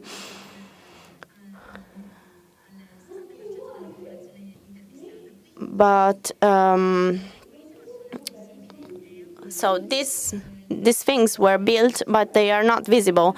So here I would like to talk about what happened after the attack, and we're talking about some totem like "I love Nice," and these were built with a sounder equipment, and it could be seen as a camouflage tool in some events. And I would like to end the presentation by citing the third principle, and this links itself also with the previous interventions. So we're talking about the social capacity of public space, and it has to regulate itself through the co-presence of its users that live together, and taking into consideration the fact of being in a co-building of the public space, and taking into consideration the need of the urban lives. I thank you very much for your attention, and I thank you also for the translation, and I'm available for every question.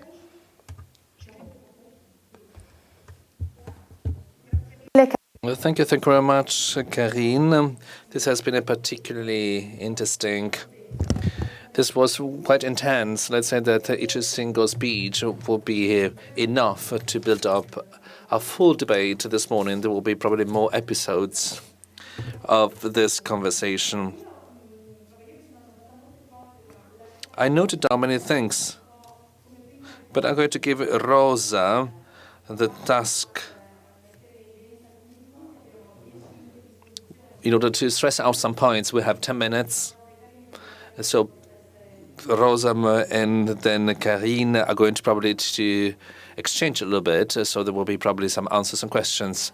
Thank you very much, Chiara. Thank you. So I'm going to resume some topics that were dealt with today, because I saw that Karine has recapped them in her presentation too. We can say that all of us, all ladies basically, have focused on a very different level of security. And I think this is one of the most important elements, so coming from the highest level, so then the city planning level, down to the real specific interventions, so then urban equipment, furniture, then public space reorganization.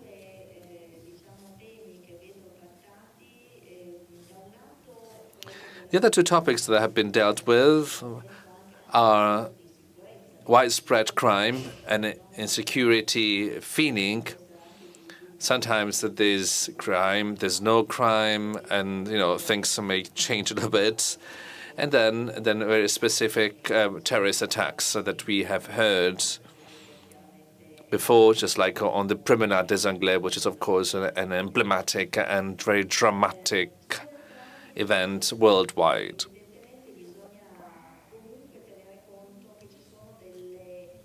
We have, of course, to understand that there are some needs. I think that we have the need to segmentate, so to create segments. But on the other side, we have to separate what is actually then this balance between segmentating and non-separating. I saw very interesting examples. So, for example, not visibly separating and integrating people on the space identity in order not to lose the feeling of a context of a space, because I understood, because I saw that there were people that, there are sometimes some changes, because I saw sometimes that these people, the ones that were interviewed, were also perceiving a kind of danger, a risk, because this kind of installations, this kind of structures that have been installed then on the promenade may also generate anxiety in people's feeling. So this kind of installation should be as invisible as possible. Some other examples, very interesting one, then integrated with some other uses. I saw some benches that are separators, but then they are real urban furniture elements too. The other very important topic that we can see in both situations is the relationship between security and space visibility. So, for example, having a natural control by citizens, so not having hidden places that may also cause insecurity. So in these cases, we do not need any further control if these places are not hidden. So we don't need any police intervention.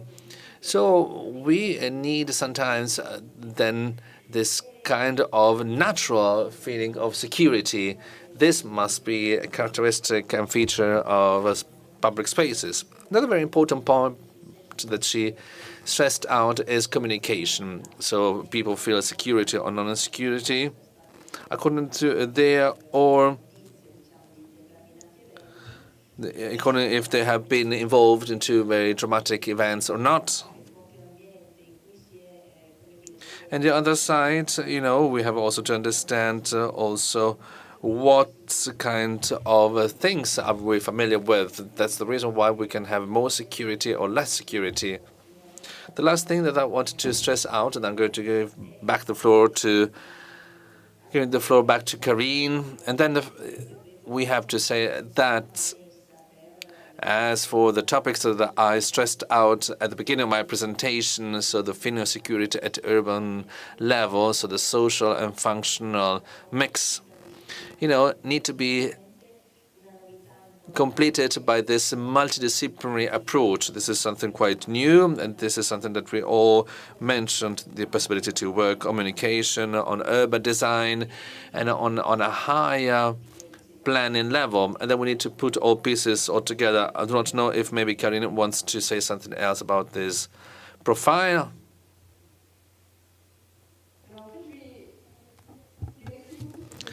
Well, thank you very much for these questions. I'm very happy to be able to analyze on spaces within my role as university professor, because what I stressed out is particularly complex, because every single time we have to understand what we need to fragment, what we need to make visible, not to make visible. And so we have also to mark space, not to mark it. So we need, of course, to have a very important role to play. So we have to also then keep memory, keep trace of people or not. This is also one important thing, because I can talk about all the different memorials that are on the Promenade des Anglais.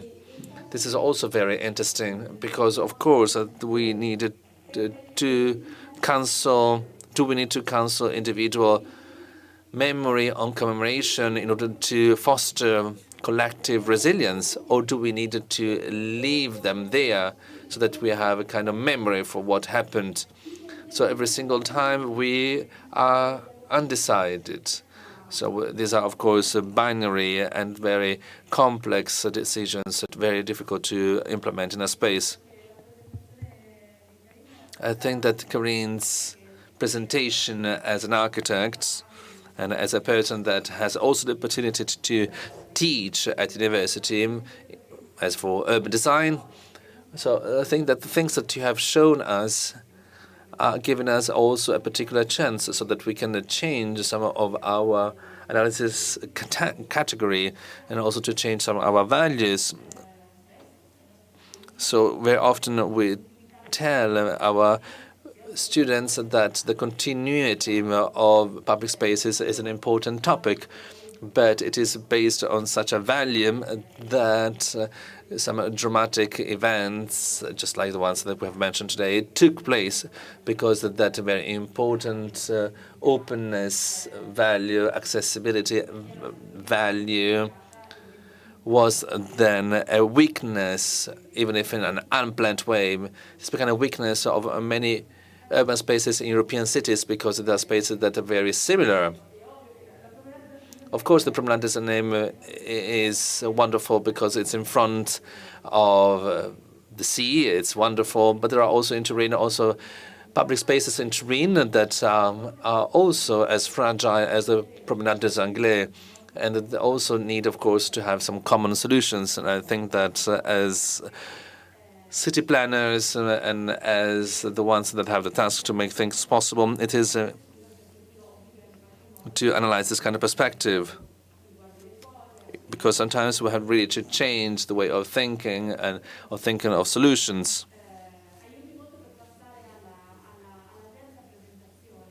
And this helps us to go to the third presentation. Now I'm going to give them the floor to Bordonaro. So we're going directly to the debate. After that, we have about 40 minutes. So I would say we have a first round of a table, so in presence and also then virtually. And then we have Letizia, Karin, and Elettra on the other side. There might be some a bit just like the traffic police woman, and then we start first with Elettra. You have the floor. In English, as I thought was easier. In reality, no, wait a second. I can't hear myself translated. Okay, now it's okay, I think. Yeah, perfect. I was hearing myself translated in Italian. That is absolutely a very weird experience, I would say. So I start sharing my screen as I have a presentation as well. Wait a second. Okay. Let me know when you see the screen, as it should be here now. Okay, now I also hear myself translated in French. If you can lower down, everything is better.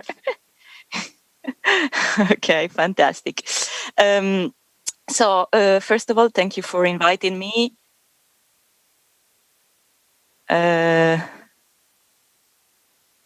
Okay.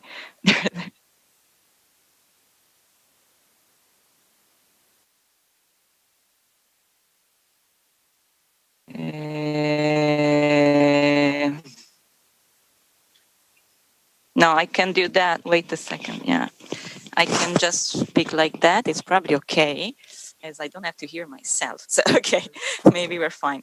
Well, thank you for inviting me to this conference, and I have to say I'm very impressed with the talk before. So I'll try to be as good as the other ones before. And as Chiara Lucchini was introducing myself, we are working as I'm a professional lighting designer as well. I'm working with a research group at London School of Economics in the Department of Sociology that is called Configuring Light Stage in the Social.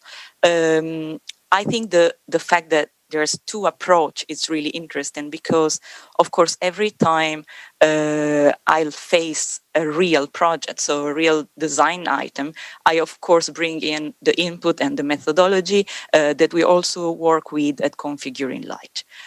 So what we do is basically what Letizia described as well.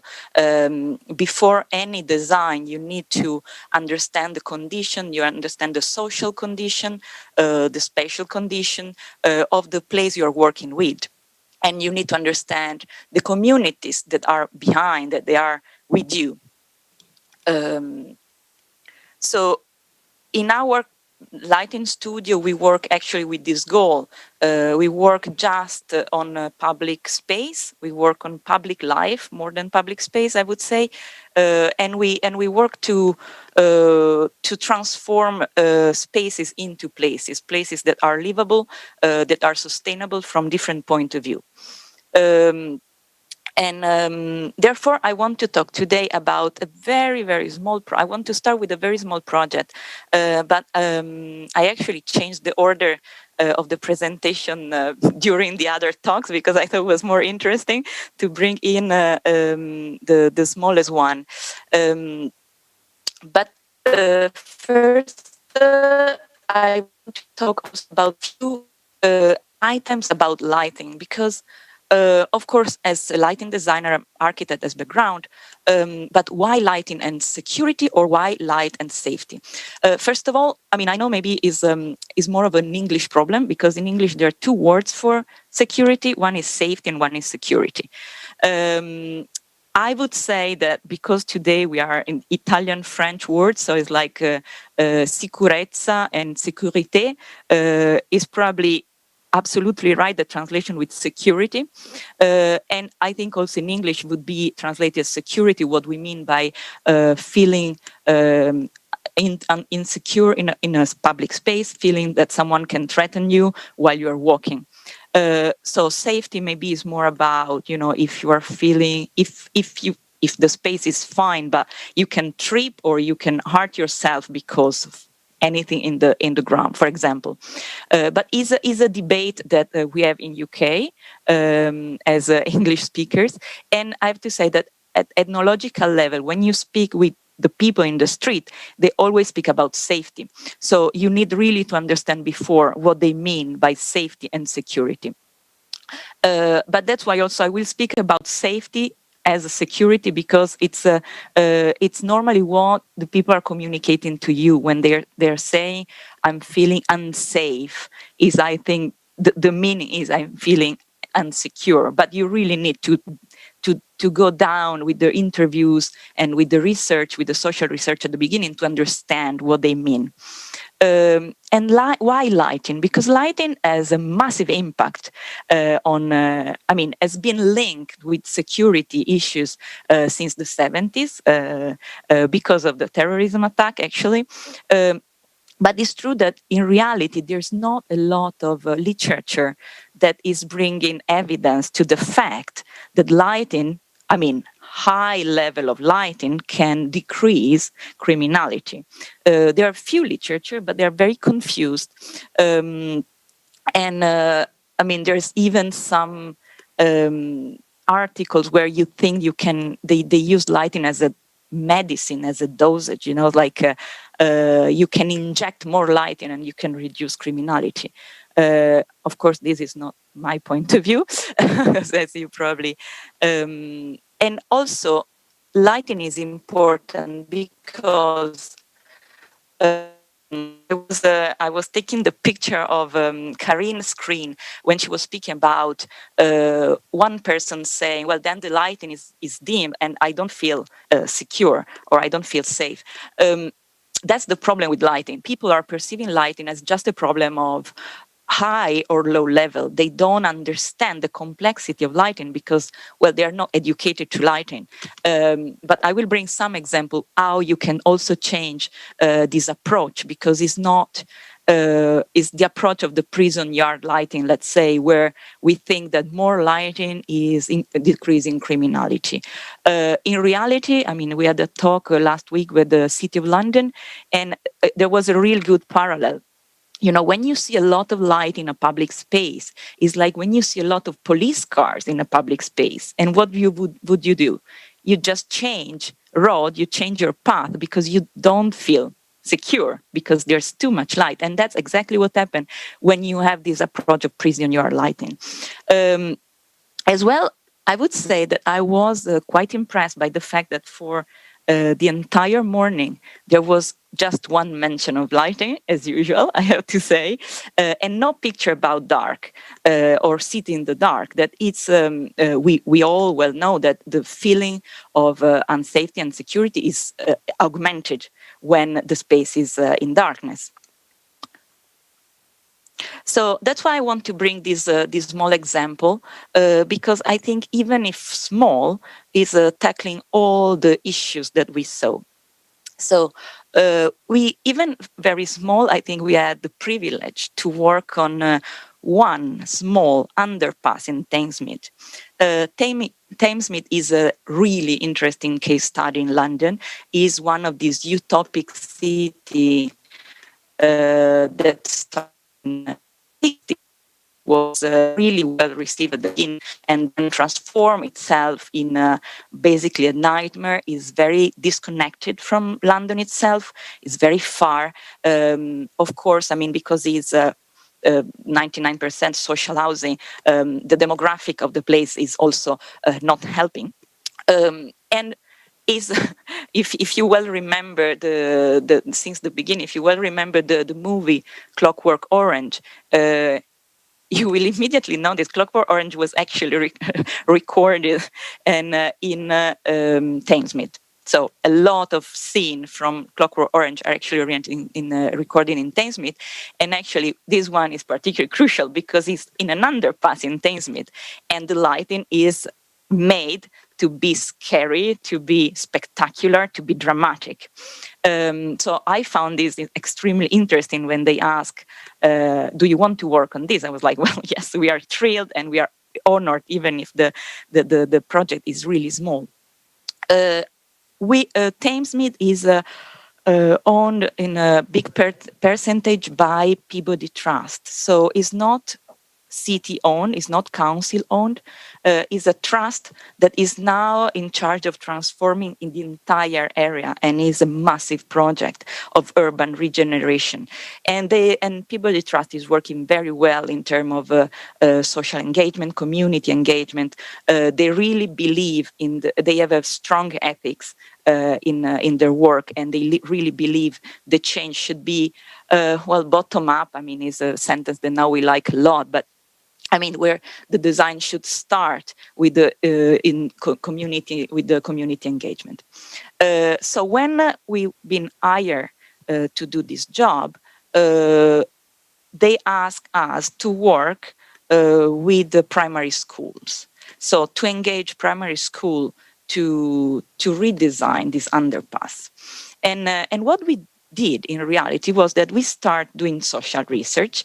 So we interview a lot amount of people there. We work, of course, we work by day and by night. So we want to see the transition of the space by day and by night. One of the main problem in Thamesmead is drug dealing. And drug dealing is not just at the age of 20. Drug dealing is starting when you are 11 years old. So, I mean, teenage age is starting very soon there. Um, and and therefore, after like a long period of social research, they are trying to understand the space, try to understand also how it's felt from the people passing by day and by night, where the difference of the use of space by day and by night, from, I mean, gender wise and, you know, like age wise, elderly people, young people.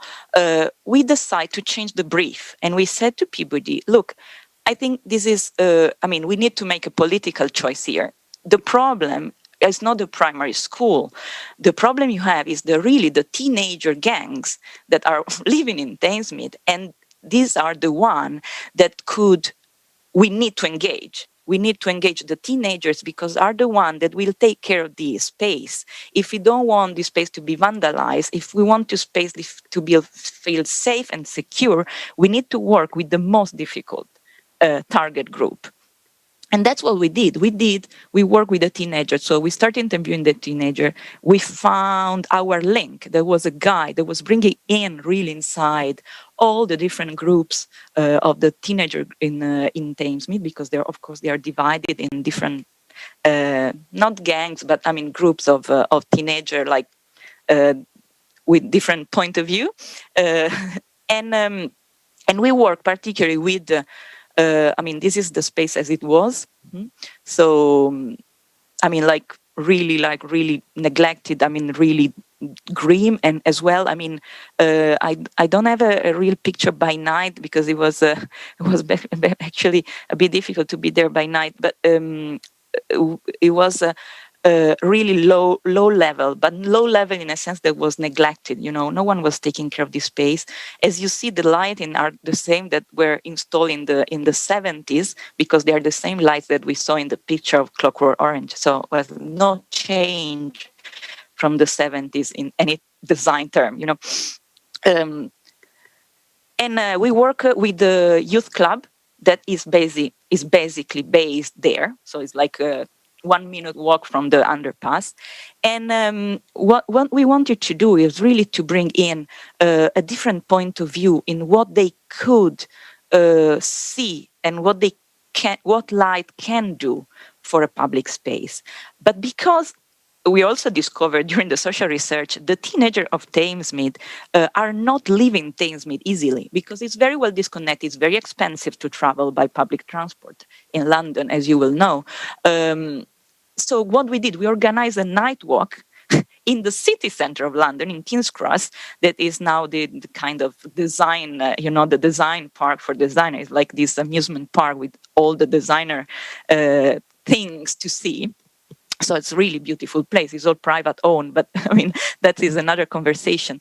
And I just wanted to show them what you can do with lighting, because also the imagination needs to be fed in some way. And that's what we did. So we did this long night walk across London, organized with the youth club.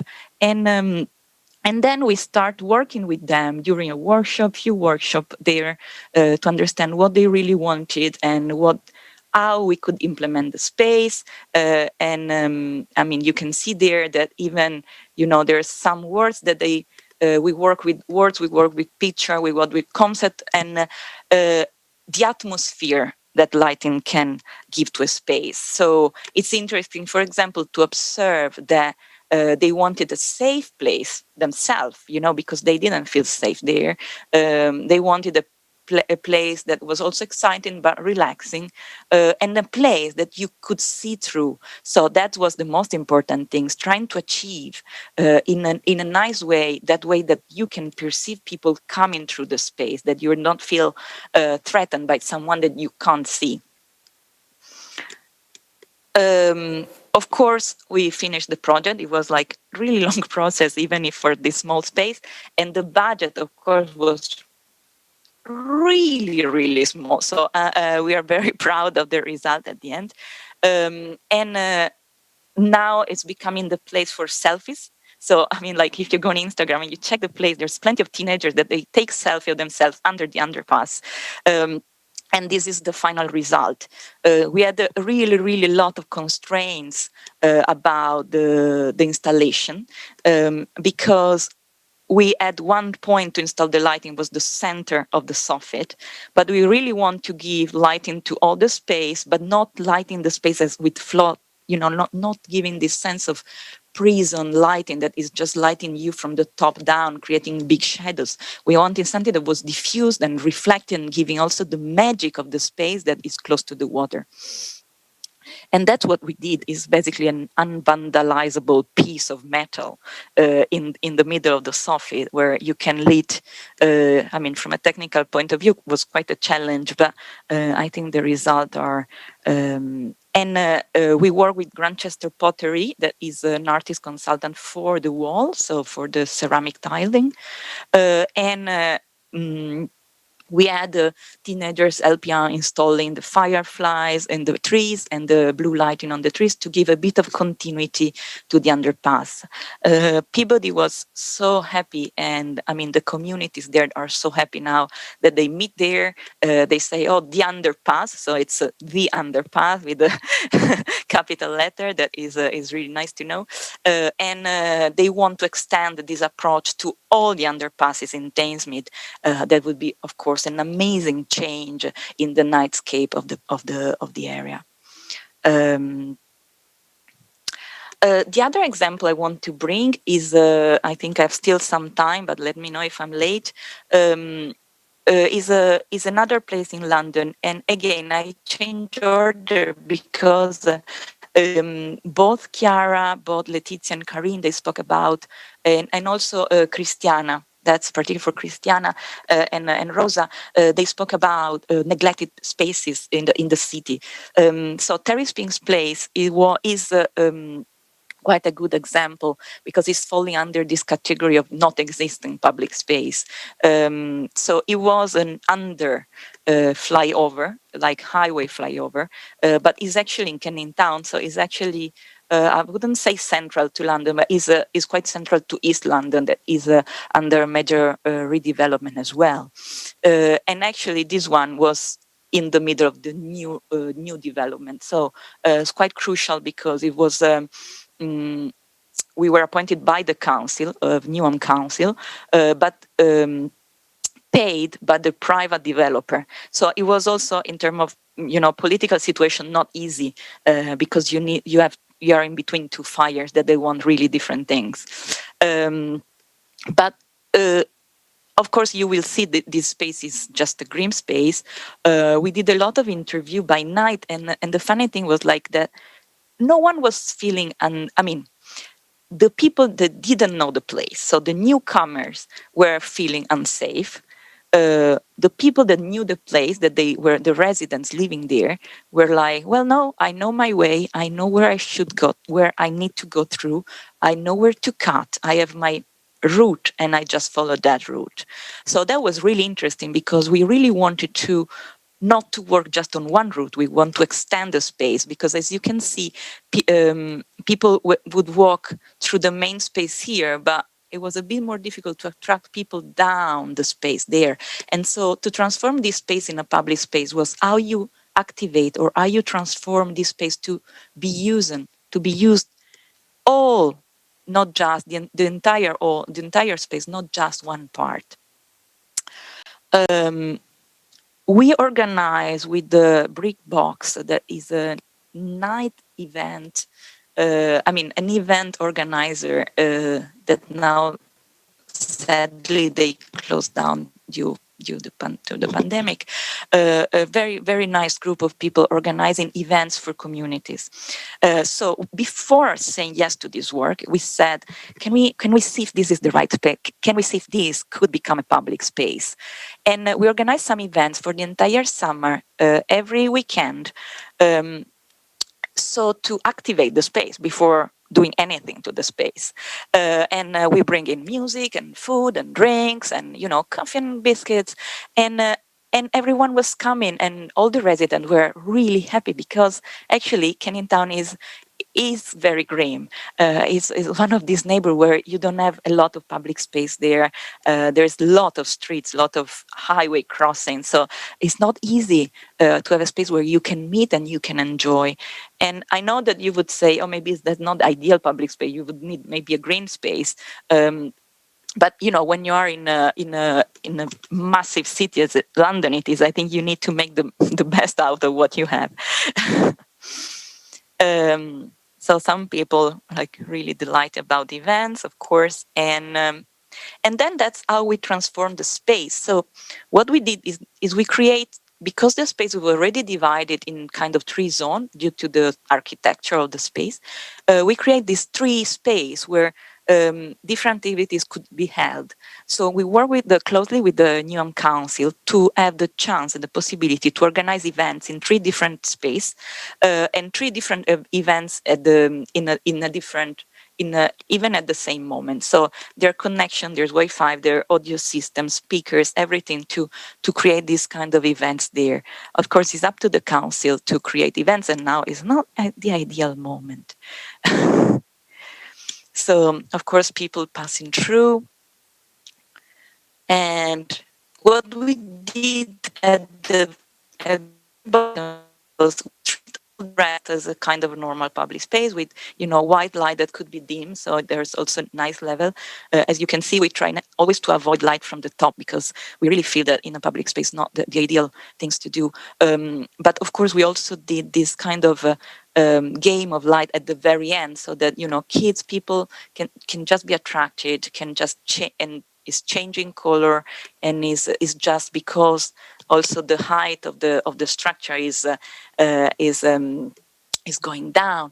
It could be reflected and just create this environment. There's a bit more magic. So there's a reason why you should maybe cross in another point and not just at the beginning. I think that's it in terms of time. So I think it's more interesting if we have a debate that I'm really curious to have. So I would say that this is the end. We have also more example, but maybe we'll bring in during the debate as well. Thank you very much, everyone. Thank you very much, Elettra, because we have seen very beautiful things and you have projected it correctly. And this is something very beautiful. So don't you hear me?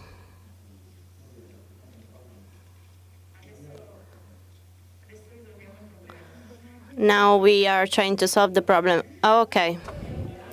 I was thanking you, Elettra, because seeing well-projected spaces where we pose problems such as we have seen with Karine, this teaches us to build the right questions during the project. And the examples that you brought us are very interesting because they enable us to have something operational to which we can build something. And this is something that has come up also in other presentations, and it regards the construction of a pilot and showing that a different method can be implemented and show it in practice. We have seen also with Letitia that we have to try and we have to explore. And to do so, from the operational point of view, I would ask all of you, starting from Rosa and Cristiana, that are here in the studio with us, and following the order of the presentations, If there are some considerations, I would ask you to be in the range of 3-4 minutes so that all of us can contribute. Rosa and Cristiana, if you would like to speak about it.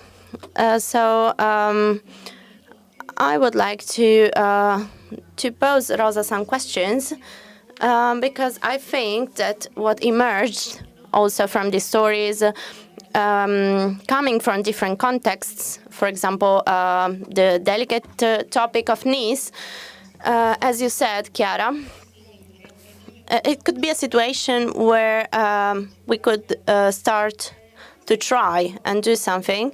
But I think that before this extreme case, there are many realities, and I see, as always, the difficulty that we have in doing things. So the passage from sharing with us experiences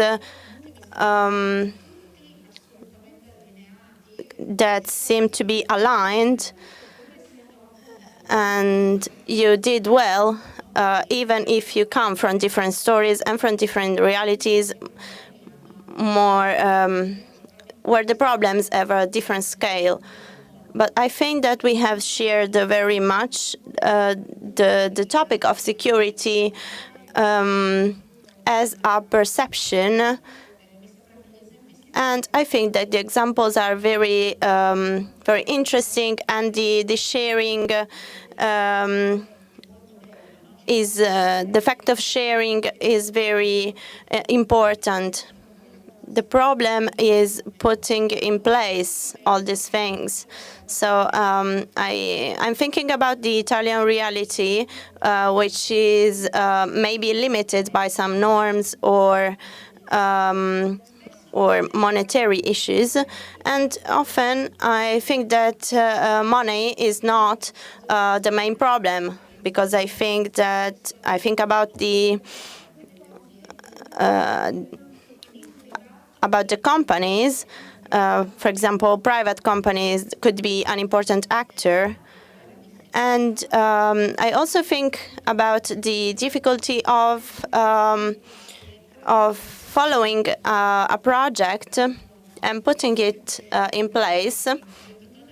I think about the project tonight, in which all the topics that we covered today about perception, about security, storytelling, are strongly involving also the question of the environment, and the project. The project has also to do with environment, with the environment, and I think that the difficulty is in the next passage. For example, in the experience of the Aurora neighborhood, there are committees that are able to express something, but sharing also their experience, because there is someone that has been living this experience since 20 years. And during the last meeting that we did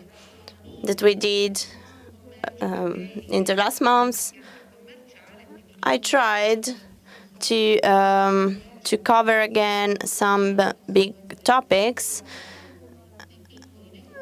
such as closing of retail. And it seems to me that this is the big difficulty, because facing something like this, some citizens has told us these things don't interest me, and I would like to say, let's try to do something, and because the important thing is to try to cooperate with the inhabitants and to pose ourselves differently, work with the municipality. We are working together to do this with the administration, with the public administration, and I think that their experience is very useful, and that they have a very huge experience. And I'm asking Rosa why, at the end, we aren't able to do something. And I'm also referring to what we have heard today. I am thinking, for example, of the tactical urban planning of Milan, some practical and simple solutions that could be adopted, for example, on the streets, but also in the Aurora neighborhood, where the population is involved actively, even only in the projection of colors and spaces. And Milan has implemented a plan on this issue. And Letitia said and talked about the importance of learning from the other. So for me, Milan is not the best of the examples, but in these kinds of situations, it could be interesting even for us.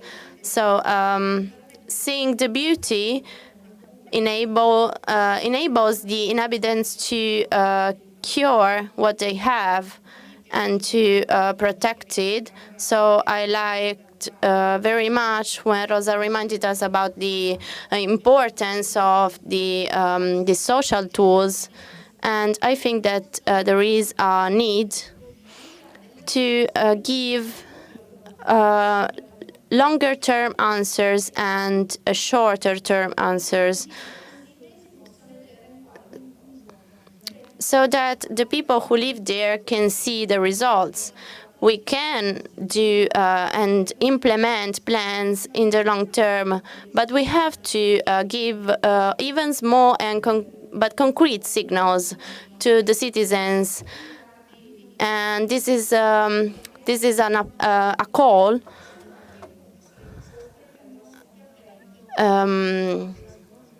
Because we don't have to wait to the big intervention. We have to start before. Thank you. Of course, I accept this, and this is the theme, the topic on which we are working with the regulatory plan, because as you said, especially in the urban context, the urban norm is based on the monofunctional regulation, and it is regulated into the details, but this doesn't enable to do even small operations and experimentations.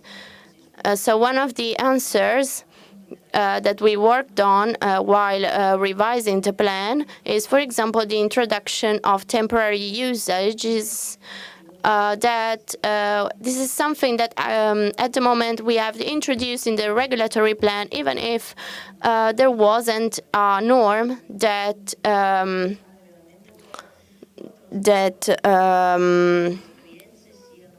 included it. So even if the experiences are shared internationally, we are not the first to imagine something like that. But unfortunately, at the Italian level, there isn't a national norm.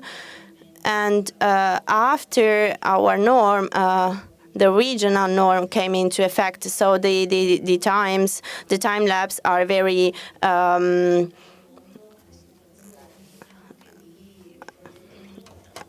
difficult to manage. We are talking here about public spaces, but also about private ones, because we have seen the possibility to act like this on even either private or public buildings. And the other interesting aspect is that we have put a condition. We have established a condition. This is a simple condition. We have to implement a project, and the time isn't determined. It could be a month or 2 years, But this project has to have two characteristics, two features: having an interest, direct interest from the point of view of the public, but could be also indirect, because I can promote co-working activities, maybe supporting young people, and I could promote startups so that they could find more space at almost zero cost, so that the ones that are starting some activities and don't have the opportunity to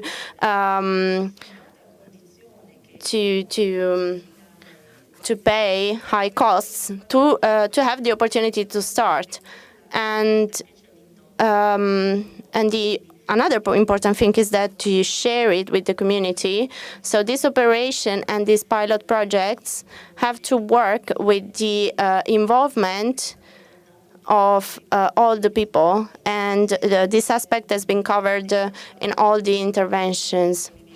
Talking about public space, I would like to underline the relevance of the use of the public space, because the constant presence and the constant use by the users of the public space gives a feeling of security, of safety, as we perceive what we perceive as a security.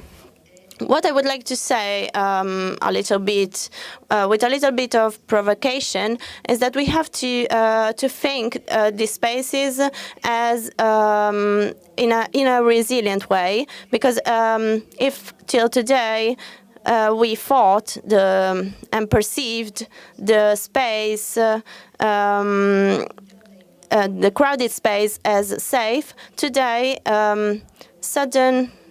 sudden acts intervene, like terroristic attacks or health emergencies, that make us think that we are safe if we are distant. So this element make me think that we don't have to think that we are losing values, social values that are fundamental for the construction of the society, but we have to think of resilient spaces and to adapt to the changes, to avoid the difficulties faced while using the spaces. So today we need spaces in which if the activities in open spaces were thought to be one near the other, today we have to think these spaces differently, and think that the people have to be distant, because we have to face the changing and the sudden events that come through time.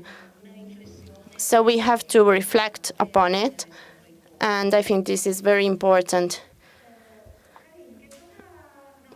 Of course, I would like to ask Leticia to intervene, because I would like to maintain the order of interventions, and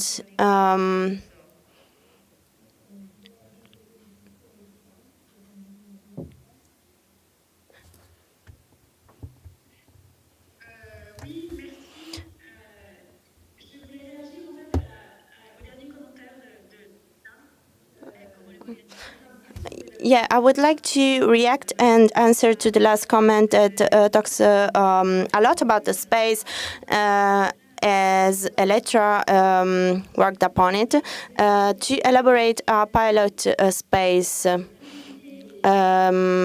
finding ideas and trying to develop proposals, even if they aren't the final solutions for this space. With the term, we have to consider the space, not the time. We don't have to go too fast. I want to come back to the notion of changing priorities and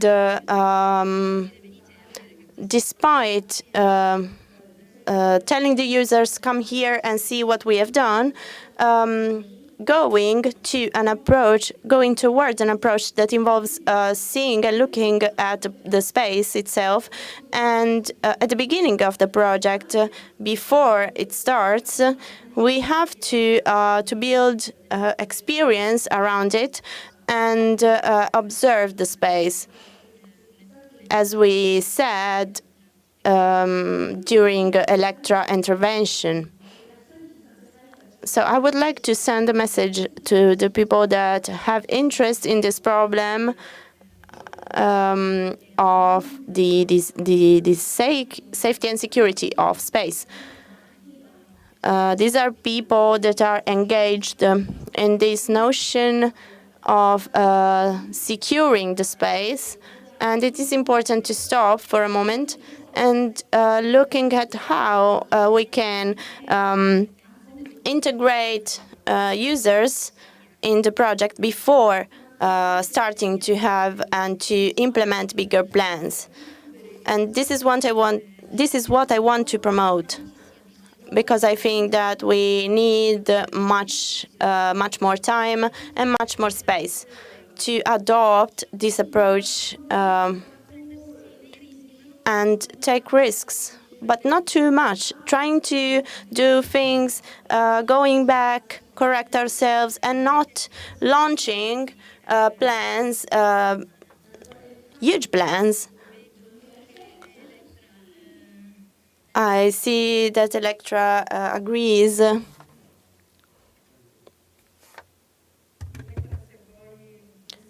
Electra, if you want to intervene, because you are asked to, we can change the order again, and then we can ask Karine to answer.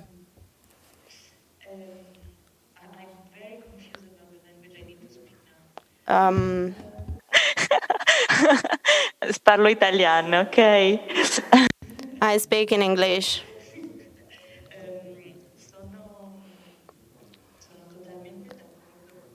I totally agree with Letitia, because when we create a large-scale regeneration plan, we can encounter some mistakes and make the mistake of projecting all. And this is very, very difficult because the risk is that of losing the hope of the communities on which you are working. So the pilot project, the small project, gives the opportunity to understand and study the zone, understanding if what you're doing is working, and seeing the feedbacks of the post-implementation period, seeing the feedback of the communities, and then you can go on. And the pilot project is what we call the kickoff, is a bigger project, and this small part has to be inserted as a instrumental tool. The kickoff also enable us to have the possibility to make mistakes and revisit the approach because something didn't work. And maybe you can't do it if you have implemented a 5 years plan.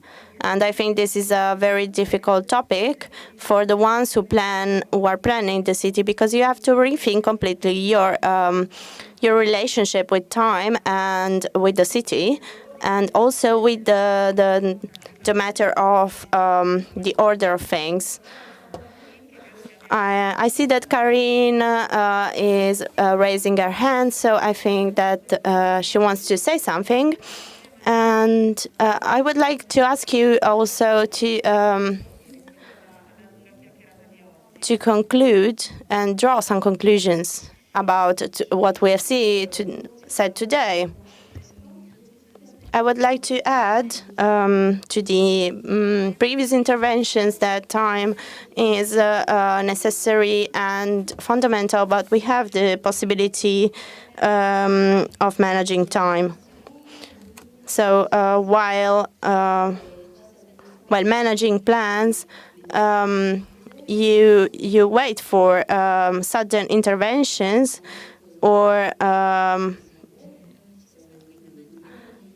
mostly in the cases of attacks. For example, in the Promenade des Anglais, the government had decided that 1 year after the regeneration plan had to start, so the time for the ones who had to realize these new plans is a source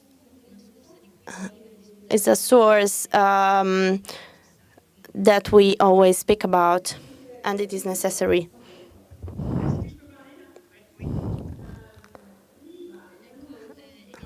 So time is something luxurious, and for this reason, one of the moments where I engaged myself very much was in the city of Montreal, and I was interested in the works that were being done on the street, and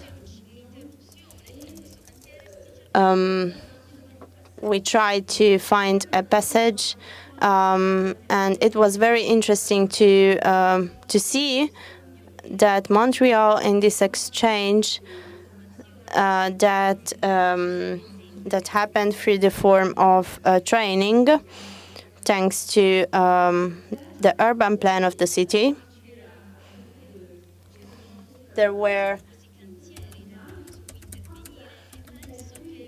There were buildings to intervene on, and where there is a reconstruction problem, such as terroristic attacks, or when we're talking about prevention in the rebuilding of a city, there is this moment of space and time that could be a very big opportunity to observe and perceive the efforts and what we can do about it.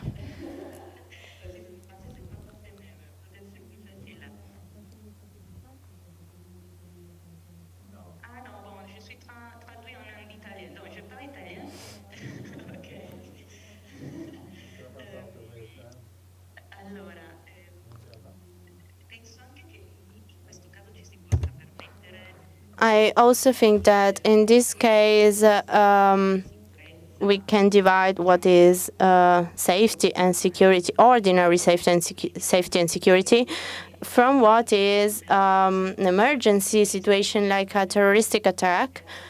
And thank God, not all the projects, not all the city have to be planned like we were under attack.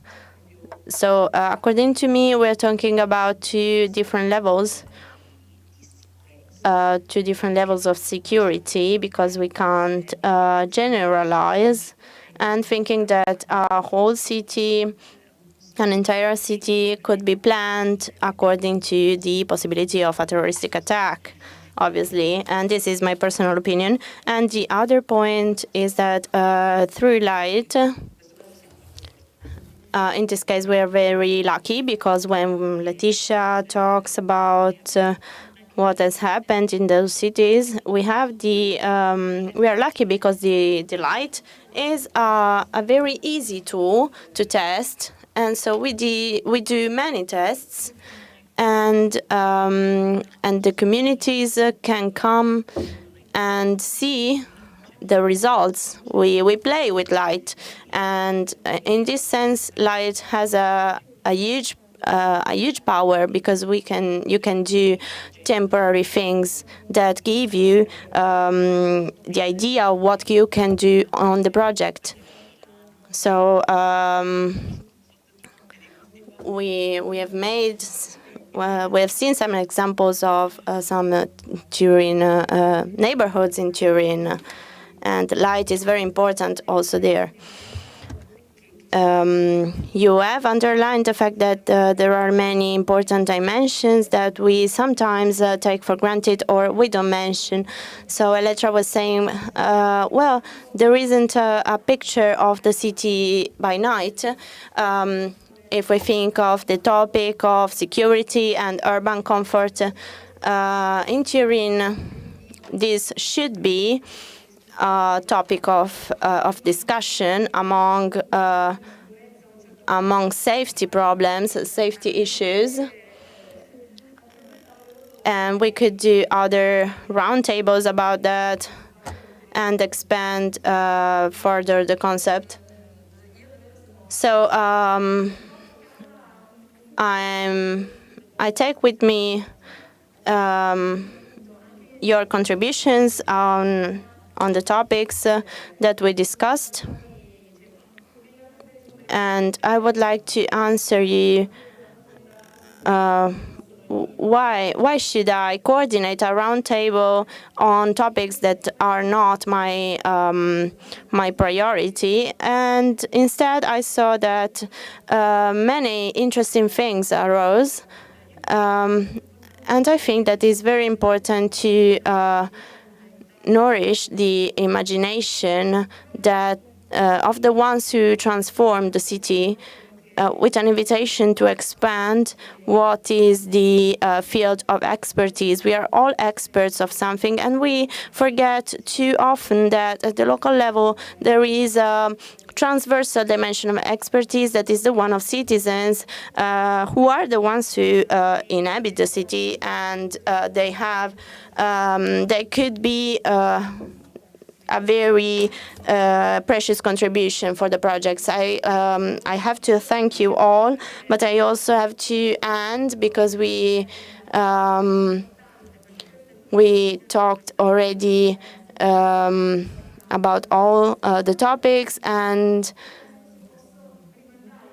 I was asked to invite you all to the European Security Week of Liège of the next year, and I invite you all to participate. Thank you all. Thank you to the city of Turin. Thanks to ENG Piemonte, and thanks to our guests. Thanks to Pacte Sur that has offered a precious framework for our conversations. And goodbye. See you soon. Thank you all.